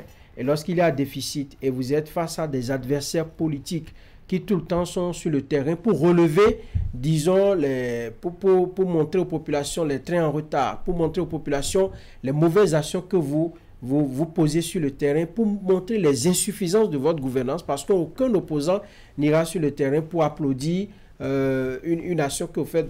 L'opposant va relever les insuffisances. Et donc, face à un schéma comme ça, je pense que la thérapie a été trouvée. Beaucoup de choses en 8 années. Je me demande si on aura véritablement le temps de bien les expliquer aux populations. On attend de voir. Non, pour moi, il y a une grosse incompréhension dans cette histoire. vous parlez de reddition de comptes, mais 75% des participants sont vos militants et 25% proviennent des sources, des couches socio-professionnelles. Ce sont eux-mêmes qui l'ont dit, c'est ce qu'ils ont planifié pour toutes les communes. Pour moi, c'est un amalgame qui ne dit pas son nom. Parce que si vous voulez expliquer aux Béninois, vous voulez rendre compte aux Béninois, je ne pense pas que les 75% de vos militants sont les plus représentatifs du reste du Bénin. Je comprendrais si on disait par exemple 75% de personnes provenant des différentes sources, des différentes couches socio-professionnelles. Je comprendrais qu'on rend compte à des Béninois de différentes catégories sociales. Justement, c'est en cela que ce n'est pas une reddition de compte, c'est une préparation d'une propagande. Vous savez, chaque année, le gouvernement a fait des bilans. Actuellement, ils sont en train d'en préparer. Ils vont faire le bilan des 8 ans bientôt. Patrice Talon est parti dans toutes les communes du Bénin, même les plus enclavées, même celles dans lesquelles aucun président de la République n'a jamais mis un pied pendant 60 ans d'indépendance. Patrice a mentionné tout le Bénin à la fin de son premier mandat pour préparer les gens à la réponse de son j'aviserai, c'est-à-dire qu'il remplissait et que ce ne serait plus un mandat unique. Pour ça, on a fait beaucoup de bilans, on a fait un bilan. Depuis qu'on est là dans le second quinquennat, second parce que c'est le dernier constitutionnellement parlant, on a parlé, chaque année on a également fait un bilan. Donc, parler de bilan, et je ne sais pas combien de Béninois en vrai écoutent un bilan pour faire élire un gouvernant ou un autre. Bref, on a fermé les vannes longtemps, c'est le moment d'ouvrir, dont on prépare les lieutenants, on prépare... On distribue de l'argent là-bas? Je ne sais pas, il y a un nombre de participants, vous savez comment on réunit les Béninois pour leur parler de politique, quand ce sont les acteurs, les ministres, qu'on a toujours trouvé qu'ils devraient être extrêmement techniques et séparer leur activité de l'activité politique, on a trouvé plutôt opportun maintenant de les envoyer sur le terrain. Vous savez, il n'y a pas de procès à faire au gouvernement pour cette option. Nous sommes en politique, il faut des stratégies. Maintenant, ne nous parlez pas de réédition de comptes, parlez-nous de préparation de la succession. Ce qui est normal, on n'a pas à leur en vouloir là-dessus. Toute personne qui a le pouvoir a bien le droit de le conserver en préparant l'opinion, quitte à l'opinion elle-même d'être émotive et avec des émotions à fleur de peau en 1 an et demi pour oublier les acquis ou les échecs de 8 ans. C'est leur droit le plus absolu de faire de la propagande et c'est ce qu'ils se préparent actuellement. Propagande aussi. Avant de parler de propagande, je dirais que je suis particulièrement heureux de constater que le gouvernement du président Patrice Talon a aujourd'hui compris qu'on ne fait pas le bonheur de quelqu'un sans son consentement. Qu'il vous souvienne qu'on a commencé par la fameuse normocommunication où on était à l'antipode de tout ce qui se faisait. C'était un peu comme si on a érigé en règle une norme selon laquelle tout ce qui se faisait ne doit plus être fait. Alors qu'à un moment donné, il faut comprendre que quand vous voulez faire le bonheur de quelqu'un, il faut lui expliquer. Voici ce que je veux faire. Voilà la décision que je veux prendre. Je veux prendre cette décision pour pouvoir atteindre tel objectif, pour te donner tel résultat. S'il vous plaît, quand on le fait en amont, ça permet à la population, à ceux-là que vous dirigez, de mieux vous accompagner dans la politique. Ce qui n'a pas été fait, constatons-le tous, ce qui n'a pas été fait pendant longtemps. Et à un moment donné, il y a eu, effectivement, quand vous laissez la place vide, la désinformation peut s'installer ou carrément d'autres personnes peuvent exploiter les failles de votre système. Pendant longtemps, ça a été fait. Nous l'avons tous constaté aussi. Et aujourd'hui, c'est pour cela que je dis que je suis particulièrement heureux de constater que le gouvernement Talon a compris qu'il faut échanger avec la population à la base, qu'il faut leur expliquer les choses ou les décisions, les positions qui sont prises. Aujourd'hui, nous voyons que ce soit le gouvernement, que ce soit le Parlement, que ce soit en fait tous les responsables des partis politiques et consorts sur le terrain, à l'allure d'une pré-campagne, et on harangue la foule, on explique certaines choses, et vous vous demandez aujourd'hui maintenant pourquoi c'est à 8 ans, après 8 ans, qu'on commence maintenant par vraiment expliquer des décisions, des lois qui ont été prises il y a 8 ans. Je pense que c'est des choses qu'on devrait faire. C'est un bilan, je suis d'accord. Je n'en disconviens pas, c'est un bilan justement. Mais vous savez, c'est toujours bien de commencer par le faire en amont. Et maintenant, quand vous venez faire le bilan, on se dit, voilà ce sur quoi on s'était entendu. Voilà ce qu'on avait retenu. Mais aujourd'hui, quand vous venez, quand nous faisons le bilan, parce que la politique publique doit tenir compte des besoins, des aspirations profondes du peuple à la base. Aujourd'hui, maintenant, on les voit sur le terrain. C'est vrai, c'est déjà bien parce que ça montre que pendant longtemps, on a été à l'antipode de certaines choses, mais aujourd'hui, on est obligé de faire ça parce qu'en réalité, c'est la meilleure manière pour pouvoir expliquer aux populations ce qui se fait. Est-ce que ce n'est pas un faux procès, ça, que de demander que les gens se aillent expliquer d'abord avant de passer à l'action? On a élu un président qui a proposé, comment est-ce qu'on appelle ça, un projet de société bien validé et qui a quand même un chemin à parcourir. Il a juste à faire, puis à la fin, à montrer ce qu'il a fait, non, Eric? Oui, même dans les deux sens, on peut comprendre, hein, que ce soit l'option que décrivait Ulrich et l'exemple que vous venez véritablement de donner. Mais n'oublions pas le contexte. Vous avez en face de l'équipe de la mouvance une opposition qui est régulièrement sur le terrain et qui, de par sa façon de voir les choses, essaie quand même de tenir un discours. Et je pense que du côté de la mouvance, ils étaient quand même obligés à un moment donné aussi, à un moment donné à leur niveau, de sortir, équilibrer un peu le débat sur les actions du gouvernement, n'est-ce pas, par rapport à ce qui se dit. Et donc, à un moment donné, cela, c'était devenu une obligation quand même, dans une certaine mesure, pour les membres du gouvernement, d'aller aussi à leur façon dire ce qui se fait, ce qui se réalise. Si pour les amis de l'opposition amis, j'estime qu'opposition mouvance, ils sont toujours amis, peut-être que rien ne se fait, peut-être que les actions qui sont faites ne sont pas suffisamment orientées. Il revenait quand même à l'équipe du gouvernement aussi d'aller apporter quelques éléments d'explication, n'est-ce pas, à nos populations sur ces actions-là. Et pour ce que j'ai entendu dans les couloirs, ce qui se passe non plus n'a pas été... c'est pas facile que les différents acteurs ont réussi à décrocher cette autorisation du chef de l'État. Lui qui estime que cette façon de faire nous ramène un peu dans ce qu'on a vu par le passé avec l'ancien président. Donc, il veut toujours rester un peu dans la logique de ce que j'ai pas envie de rentrer, de virer dans la propagande, de virer dans une forme de populisme. Il veut toujours éviter ça. Mais en même temps, il y a le besoin d'aller occuper le terrain d'une façon ou d'une autre, n'est-ce pas, et de parler de ces actions. Ah, c'est Matin Libre qui titrait, hein, assez idéalement ce matin, excite la normocommunication, talons sur les pas de Yahi. Voilà. Est-ce qu'on a changé d'époque, William, ou bien on est face à, je dois dire, une contrainte politico-politicienne? On n'a pas changé d'époque, rassurez-vous, on est toujours dans la rupture. Peut-être la normocommunication est légèrement veilleuse. Le temps d'activer la machine de la propagande, de la fanfaronnade, quelques temps avant d'y revenir. J'ai l'impression que vous êtes dans le secret des dieux. Je ne suis pas dans le secret des dieux, mais c'est ce que je vois. Parce que dans la normocommunication, un ministre ne va pas à la rencontre des populations. Il fait des actions, il ne s'explique pas forcément sur certaines décisions. Les choses se constatent, les gens se plaignent, ils n'ont qu'à s'en plaindre à eux, même parfois les médias sont empêchés de leur donner la parole.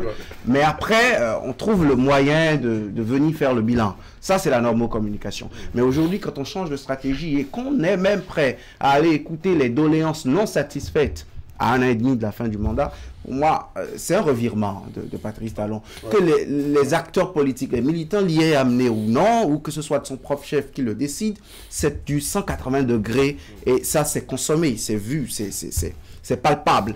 Maintenant, si tant est que c'est la manière pour Patrice Talon d'atteindre ses objectifs politiques et que ce n'est pas nuisible au développement du Bénin, allons-y. Mais une chose est évidente, le populisme, la propagande, c'est pour haranguer les foules. Ça ne fait pas du développement. Ça n'étend pas, ce n'est pas une extension des actions dites du PAG. Ce n'est pas ce qui colmate les brèches de ce qui est mal fait. Ce n'est pas le fil réparateur des choses. Il y a un volet qu'on a ensemble oublié. Il y a le volet... recensement des souhaits, des désirs insatisfaits des populations. Pour écrire le prochain projet de société. Oui, mais un projet de société à appliquer aussi après 8 ans et à revenir expliquer plus tard peut-être. Sait-on jamais. Non, Moi, je pense que la normocommunication, on a eu le temps de la pratiquer et on s'est cassé la figure. Il faut être honnête de reconnaître cela. Et c'est après qu'on a voulu un peu réajuster les choses parce que dans un pays où les populations sont majoritairement analphabètes, vous prenez même vous posez des actions parfois qui vont en leur faveur et elles ne comprennent pas toujours. Vous savez, on ne paie rien, par exemple, à mettre à contribution, comme on le faisait, pour expliquer des décisions à des populations dans les contrées reculées, dans les langues locales, en mettant à contribution les médias, les radios communautaires. Ça, par exemple, ça a manqué pendant plusieurs années. Et lorsqu'on critiquait cela, on voyait un peu comme si nous voulons retourner dans l'ancienne époque. Donc, on n'a pas dit de faire exactement comme Boni Yayi. Mais lorsque vous avez de faire une photocopie de la propagande. Et de réajuster. Parce qu'on ne peut pas dire en 10 ans ce qui a été fait qu'on vienne rompre avec tout cela. C'est impossible parce qu'il y a des habitudes qui se sont ancrées dans les comportements des populations. Il y a des pratiques que nous avons héritées, qu'on ne peut jamais nous empêcher de reprendre, de continuer par pratiquer. Vous voyez, donc lorsque vous êtes face à une réalité comme ça, et vous avez décidé vous-même de mettre... disons, d'arrêter tout cela de coup, ça va jouer contre vous. Et c'est cela que je pense qu'on a vu. Parce qu'il y a même des répondants de Patrice Talon qui disent, mais nous avons envie d'aller sur le terrain. Ça ne va pas plaire au chef de l'État, ça ne va pas faire ci, ça ne va pas faire ça. Ça ne peut pas se comprendre. Oui, mais ça peut se faire de façon discrète, c'est-à-dire en de petits groupes. Est-ce qu'on a besoin d'avoir l'autorisation du chef de l'État pour rencontrer 10 ou 15 jeunes après une séance de football, leur parler un peu ou à la fin, je ne sais pas moi, même cette façon discrète-là n'était pas autorisée. Et moi, je pense que c'est une façon... Ah oui, carrément. Hein? Oui, ce n'était pas autorisé. Disons-nous la vérité. On est avec les politiques. Ils ne le disent pas à haute voix. Ils ne disent pas dans les... Ou bien c'est un manque de volonté même de leur part parce que peut-être ils ont besoin de moyens pour aller sur le terrain et comme ils n'en ont pas, ils disent que c'est interdit. Non, lorsque vous allez parler de quelqu'un, la personne n'a pas envie que vous fassiez de la façon dont vous le faites là, ça n'est pas la peine. Vous vous rangez et vous attendez simplement que cela sorte. Vous voyez aujourd'hui, mais la composition des équipes sur le terrain, je voudrais en dire un mot pour terminer. Moi, je pense que dans une option de rationalisation des ressources, parce que si les ministres vont expliquer, les députés, les maires, tout ce que vous voulez viennent encore expliquer, ça va être redondant. Non, c'est pas plusieurs séances face aux populations. On a plusieurs équipes, mais les cibles sont uniques, c'est-à-dire que chaque équipe a une cible et puis c'est fini. Non, on ne passe pas de tournée gouvernementale de reddition de comptes. On devrait avoir que les ministres, les cadres, et peut-être quelques membres de la présidence des cas techniques aller expliquer les actions qui sont menées. Les politiques sur place n'en profitent pas avec cette formule. Oui, c'est ce que je dis. Bon, donc, il faut trouver la manière pour... Les politiques, par exemple, ils peuvent aller organiser des meetings et non des redditions de comptes. C'est-à-dire qu'après le passage des ministres, eux, ils viennent maintenant pour parler politique, purement politique, pour dire aux populations, attention, nous sommes à 2 ans, ce que nous avons commencé, ce que nous avons fait jusque-là, on peut encore faire mieux, on peut encore... Est-ce que ce n'est pas la réponse peut-être à l'omniprésence de l'opposition sur le terrain, le riche? C'est évident, si vous laissez le terrain, mais quelqu'un d'autre va l'occuper, mais ça c'est clair. C'est comme ça, c'est la règle de la nature. Pas que de la politique, c'est la règle de la nature.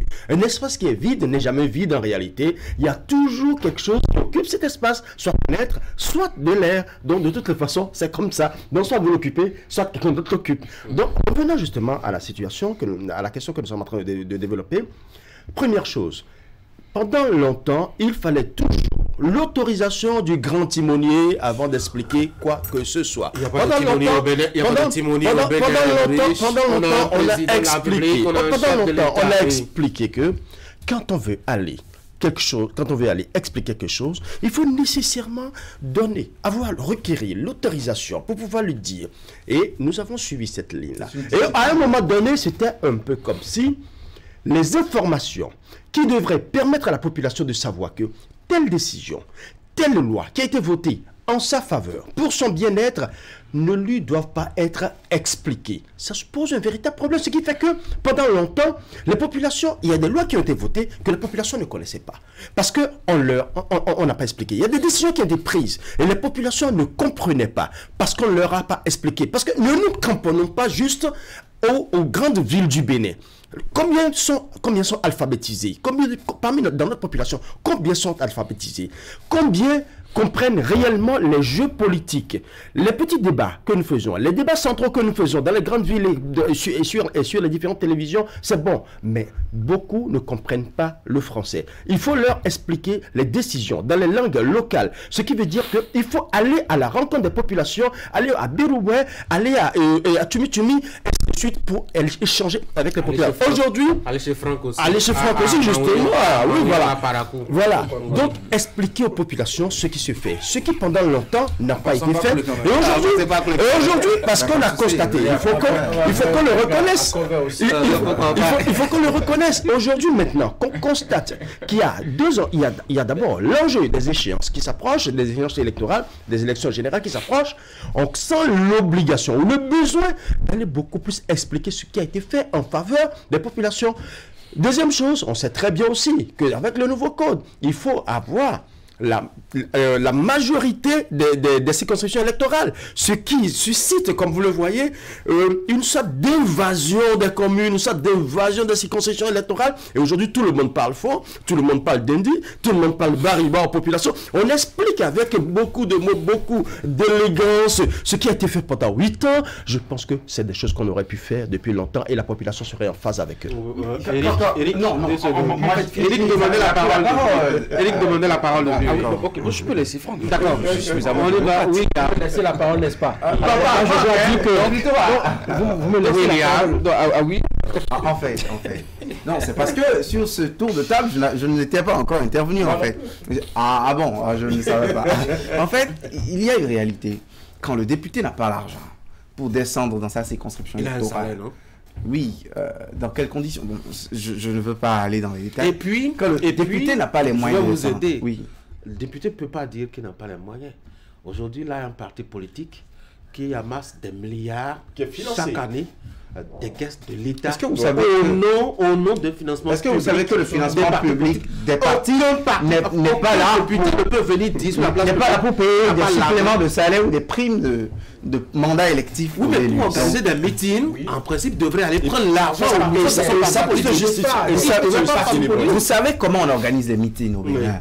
Vous savez comment chacun se bat pour travailler, pour avoir sa zone de confort, entretenir son électorat. C'est pour cela qu'à la veille des élections, lorsqu'ils sont éjectés des listes électorales ou qu'ils sont mal positionnés, ils démobilisent les mêmes militants pour le même parti pour lequel ils ont suivi. Parce que c'est leur transpiration personnelle, c'est à la sueur de leur front. Souvent, ils ne voient pas les partis politiques. Et quand vous parlez de partis politiques, vous savez, aujourd'hui, on fait cette formule de demain on rase gratis et on est dans des promesses à n'en point fini. Cette reddition de comptes avec majoritairement des lieutenants politiques, des militants politiques assis pour écouter les réalisations du gouvernement montre que le système partisan a été réformé, mais souffre encore de beaucoup de choses. Mais elle est jeune, cette réforme, on ne peut pas... Même si elle est jeune, oui.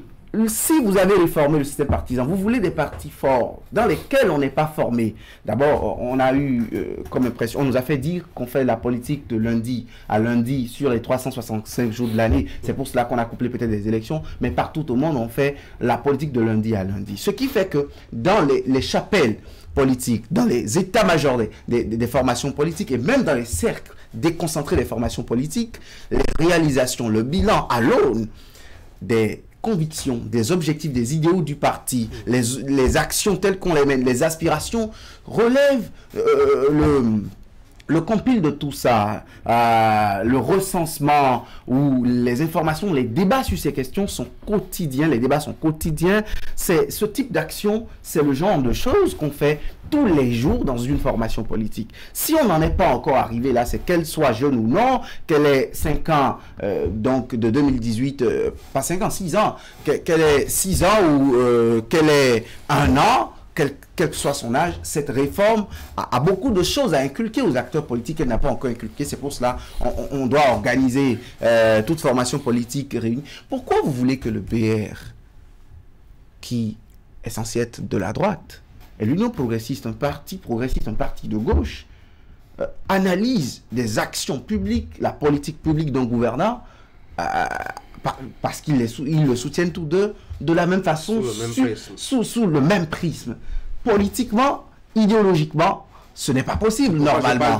C'est pour cela. Ils auront le temps. Pas de jeunesse de réforme. Ou peut-être l'incongruité d'une bonne partie de la réforme, peut-être. C'est possible aussi. Ou des amalgames à l'intérieur. Pour dire qu'en fait, s'il y a un accent que moi j'ai envie de relever, c'est qu'ils ont parlé d'écouter les doléances pour le peu de temps qu'il vient. Même si ce n'est pas pour le faire, parce qu'ils ont encore très peu de temps, je crains que les occupations politiques et politiciennes leur permettent de faire encore une chose ou l'autre. Mais si cela peut permettre aux prochains gouvernants à venir à la tête de notre pays, venant de leur camp ou de je ne sais quel autre camp, de savoir ce dont nous souffrons réellement et ne pas nous trouver des médicaments venant de Val-de-Grâce de France alors que nous n'avons que besoin de parastamol derrière à Djegoulé, qu'on le sache maintenant et tout de suite, au lieu de s'en rendre compte plusieurs années après. Ouais. Je pense que l'exercice qui est annoncé parle des actions du gouvernement. Pour ce que j'ai entendu, c'est plus technique que politique. J'entends pas, par exemple, 2026, nous sommes en train de travailler pour rester au pouvoir. Est-ce qu'on peut faire cette descente là sans vraiment avoir à l'idée 2026? Non, on peut partir de ce que nous entendons, les échos que nous avons, justement. On parle de ce qui a été fait dans le social, on parle de ce qui a été fait dans le domaine de la santé, on parle de ce qui a été fait au plan économique, dans l'agriculture et bien d'autres secteurs. Alors, je disais tout à l'heure qu'on aurait pu avoir ces genres d'actions par le passé, ce qu'on n'a pas, justement. Et pour ces 8 dernières années, quand ça arrive, je m'étonne qu'on qualifie ça en même temps d'une forme de propagande. Quand bien même on sait que le besoin, quand bien même on sait que le besoin d'aller parler est là. Et puis après, n'oublions pas la façon où le chef de l'État voit un peu ces genres d'actions. Nous, on nous a confessé, Franck et moi, que ça n'a pas été difficile de convaincre le chef de l'État, par exemple, pour organiser cette tournée. Oui, même cette tournée. La dernière réunion qu'il a eue avec ses ministres, où il fallait vraiment tout élaborer, toutes les propositions, il les rejetait parce qu'il estimait que si nous faisons de cette façon, on retourne encore en arrière, dans la propagande, dans le populisme. Donc, c'est toujours difficile pour lui, en même temps, de mobiliser ses équipes sur le terrain et de ne pas virer, justement, dans ce qu'on est en train de vouloir qualifier, cette tournée. Mais en même temps, même dans le format que nous voyons, vous verrez que ce n'est pas la grande mobilisation. Les personnes sont sélectionnées, peut-être en fonction de leur rang au niveau de chaque commune, voyez-vous. Donc, l'effectif est même... trier sur mesure pour que le format soit plus petit, pour que ça ne donne pas lieu à de grandes manifestations. Donc je pense qu'on est toujours en train de chercher l'équilibre entre ce qui doit se faire, entre d'éviter le populisme et de rester plutôt technique. Nous, le repas, c'est une action à connotation politique. On a juste trouvé la formule pour dire que on va sur le terrain pour expliquer les actions. Je suis d'accord, c'est technique, on va dire qu'on a tel nombre de tonnes de coton qu'on a produites et puis tout ça. Moi, je suis d'accord. Mais c'est politique, c'est purement politique. Et la période choisie, je pense qu'à un moment donné, il y avait beaucoup de choses qui venaient à l'oreille des partisans de Patrice Talon et on lui a forcé un peu la main. Vous savez, le week-end écoulé, il y a une activité qu'il a déjoué, le chef de l'État, des femmes qui devaient aller, par exemple, l'accueillir à l'aéroport de son retour de Brésil. De Bahia. Et on a dit que c'est à 10 heures, alors que déjà un peu plus tôt, Patrice Talon était déjà chez lui, son avion a atterri, il a déjoué les femmes. C'est pas voulu alors que les femmes se réunissent. Non, les femmes, moi il faut punir celui qui a eu cette idée. Contre la volonté du chef de l'État. Contre la volonté du chef de l'État de trouver que les femmes devraient se réunir. Patrice Talon ne fait jamais ça. Surtout de mobiliser des femmes gratuitement et dans une perte de temps inouïe contre la volonté du chef de l'État. Contre la volonté du chef de l'État, à un moment où la paix est chère et qu'elles ont besoin déjà. C'est quelle infraction déjà? C'est un manquement grave. C'est à l'autorité. Quelle est la base juridique? C'est écrit. Je ne demande pas qu'on l'envoie devant le juge. C'est une sanction administrative et politique. Parce que si c'est un conseiller, c'est un conseiller, on le démet. Et on ne le nomme plus avant 2026. Alors, si c'était la volonté des femmes, notre chef de l'État a voyagé, il est allé porter la voix du Bénin, notre voix auprès de à Bahia, en Brésil, dans la ville de choses pour désormais construire un pont. Mais vous savez que Franck doit être très proche de celui qui a organisé la marche je pense que sur ça, il y a vraiment un effort qui est fait et un refus même de Patrice Talon de ne pas vraiment tomber dans ce piège. Et toutes les fois que cela se présente, il essaye de trouver la formule de l'éviter. Vous savez, on sait comment les chefs d'État de la sous-région voyagent. Quand une fois ils quittent le pays, on voit tout le protocole qui est fait à l'aéroport. Quand ils descendent dans le pays, qu'ils les reçoivent, on mobilise les ressortissants du pays, les trucs comme ça. C'est pas des trucs qu'on voit un peu avec Patrice Talon. Donc je pense qu'à un moment donné, il faut peut-être aussi contenter un peu les partisans parce qu'il y en a qui sont fâchés. Il y en a qui le soutiennent mais qui estiment que on ne nous utilise pas. Il n'y a pas d'activité de terrain, il n'y a pas de week-end pour aller parler de population. Donc les acteurs politiques sont là. La politique n'est pas effective. Ils sont là et finalement,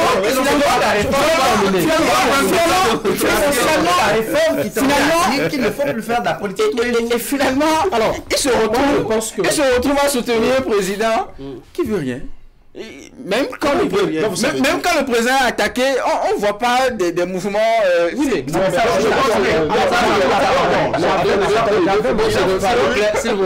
me l'a arraché subtilement. Au moins que nous va sortir quelques. Je pense que s'ils sont vraiment des soutiens de Patrice Talon, s'ils sont de réels soutiens de Patrice Talon, ils devraient s'inculquer la philosophie de Patrice Talon. Exactement. C'est-à-dire la discrétion, la vision, l'action, le concret, la tempérance. C'est une vision. Et il doit suivre cette vision. Est-ce que Franck, on va finir? C'est une réalité qu'il faut dire à Patrice Talon. Ah tiens, la caméra est là-bas. Je pense qu'on l'a laissé faire pendant 8 ans. Et les politiques, il y en a qui sont bien sur le terrain, il y en a qui sont bien dans l'action. Mais lorsque vous gardez les gens, vous les pressurez en griffe pendant 8 ans, souffrez que les 2 ans qui arrivent, qu'on puisse ouvrir un peu les vannes, qu'on puisse libérer un peu de la propagande ou du populisme. Oui, si vous ne faites pas de la propagande pour un peuple qui est habitué à ça, à la porte pendant les élections, vous allez leur dire quoi? Non, mais quand vous retirez des réformes, les réformes sont dures. Alors les réformes sont sur le terrain, ils ont constaté que tout le dos à ça. Non, il y a une vision, que c'est une petite erreur. Oui, mais lorsqu'on a une communication, oui, est-ce qu'on a une forme de conviction selon laquelle il ne faut pas faire du populisme 24 sur 24? Ça va être se payer cash. Non, il y a 2 ans parce que pourquoi se fait des soucis? Non, moi je dis que le moment est venu qu'on fasse la politique. Le moment est venu qu'on puisse libérer l'activité politique. Vous voyez, même nous, ça nous a manqué à un moment donné. Vous appelez des politiques même pour opiner sur des sujets. On vous dit, ah, je ne veux pas opiner parce que je ne sais pas si ça va plaire à X ou Y. On appelle le président du parti qui dit, attendez un peu. Pendant ce temps, les médias attendent et chôment proprement.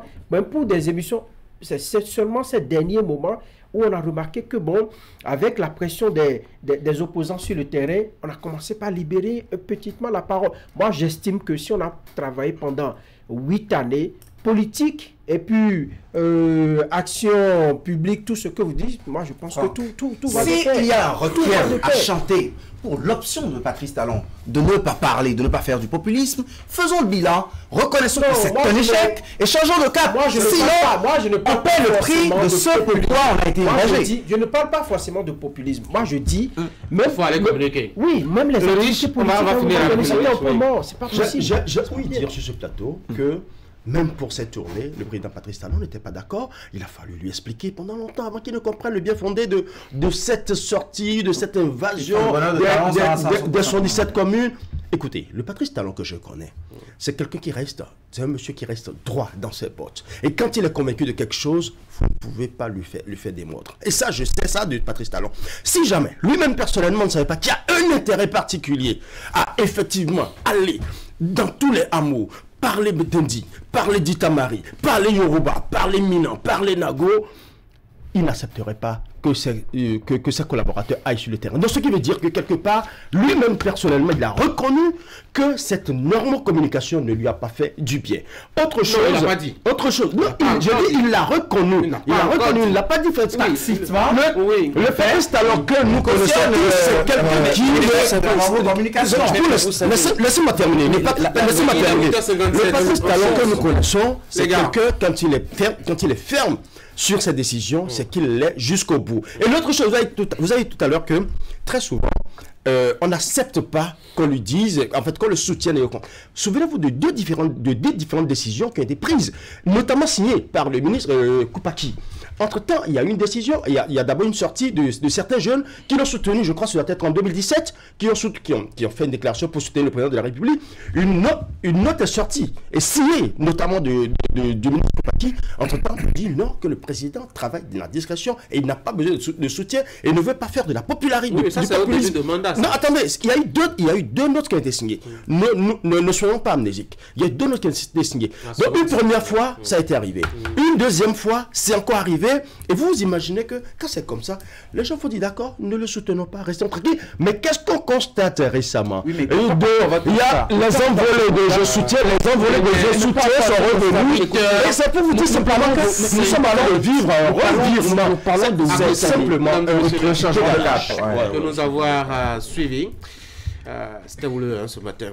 Vous suivez juste après moi la revue de presse. Bonne journée et à demain.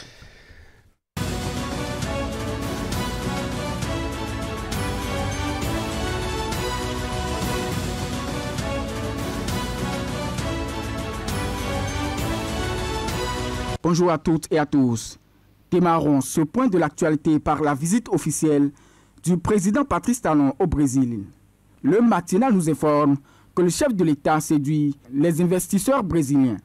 Le président de la République du Bénin a effectué une visite officielle de travail au Brésil le jeudi 23 mai dernier.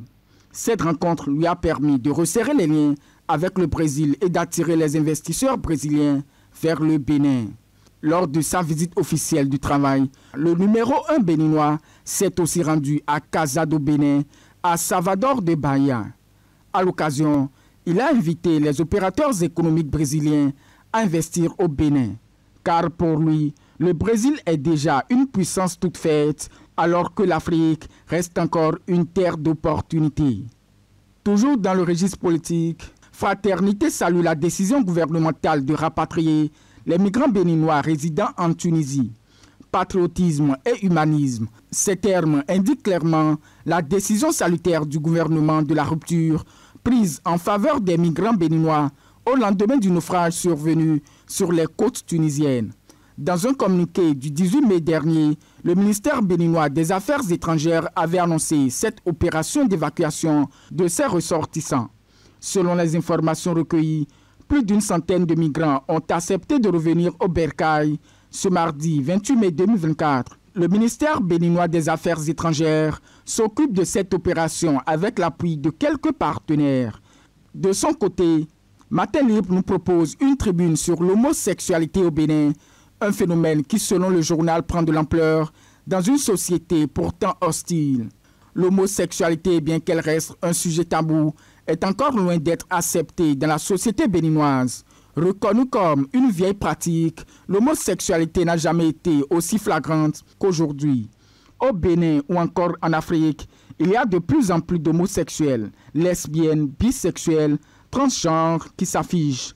Certains ont finalement accepté l'idée d'une cohabitation pacifique avec cette catégorie de personnes. D'autres restent fermement opposés à cette réalité. Plus de détails à la page 5 du quotidien. Mesdames et messieurs, une opération de déguerpissement est en vue sur la plage située derrière le palais des congrès et Erevan à Cotonou. C'est une révélation du journal Le Matinal. Le préfet du département du littoral, Alain Sourou Orunla, a effectué jeudi 23 mai 2024 avec ses équipes une descente sur la plage de la zone sud de Cotonou.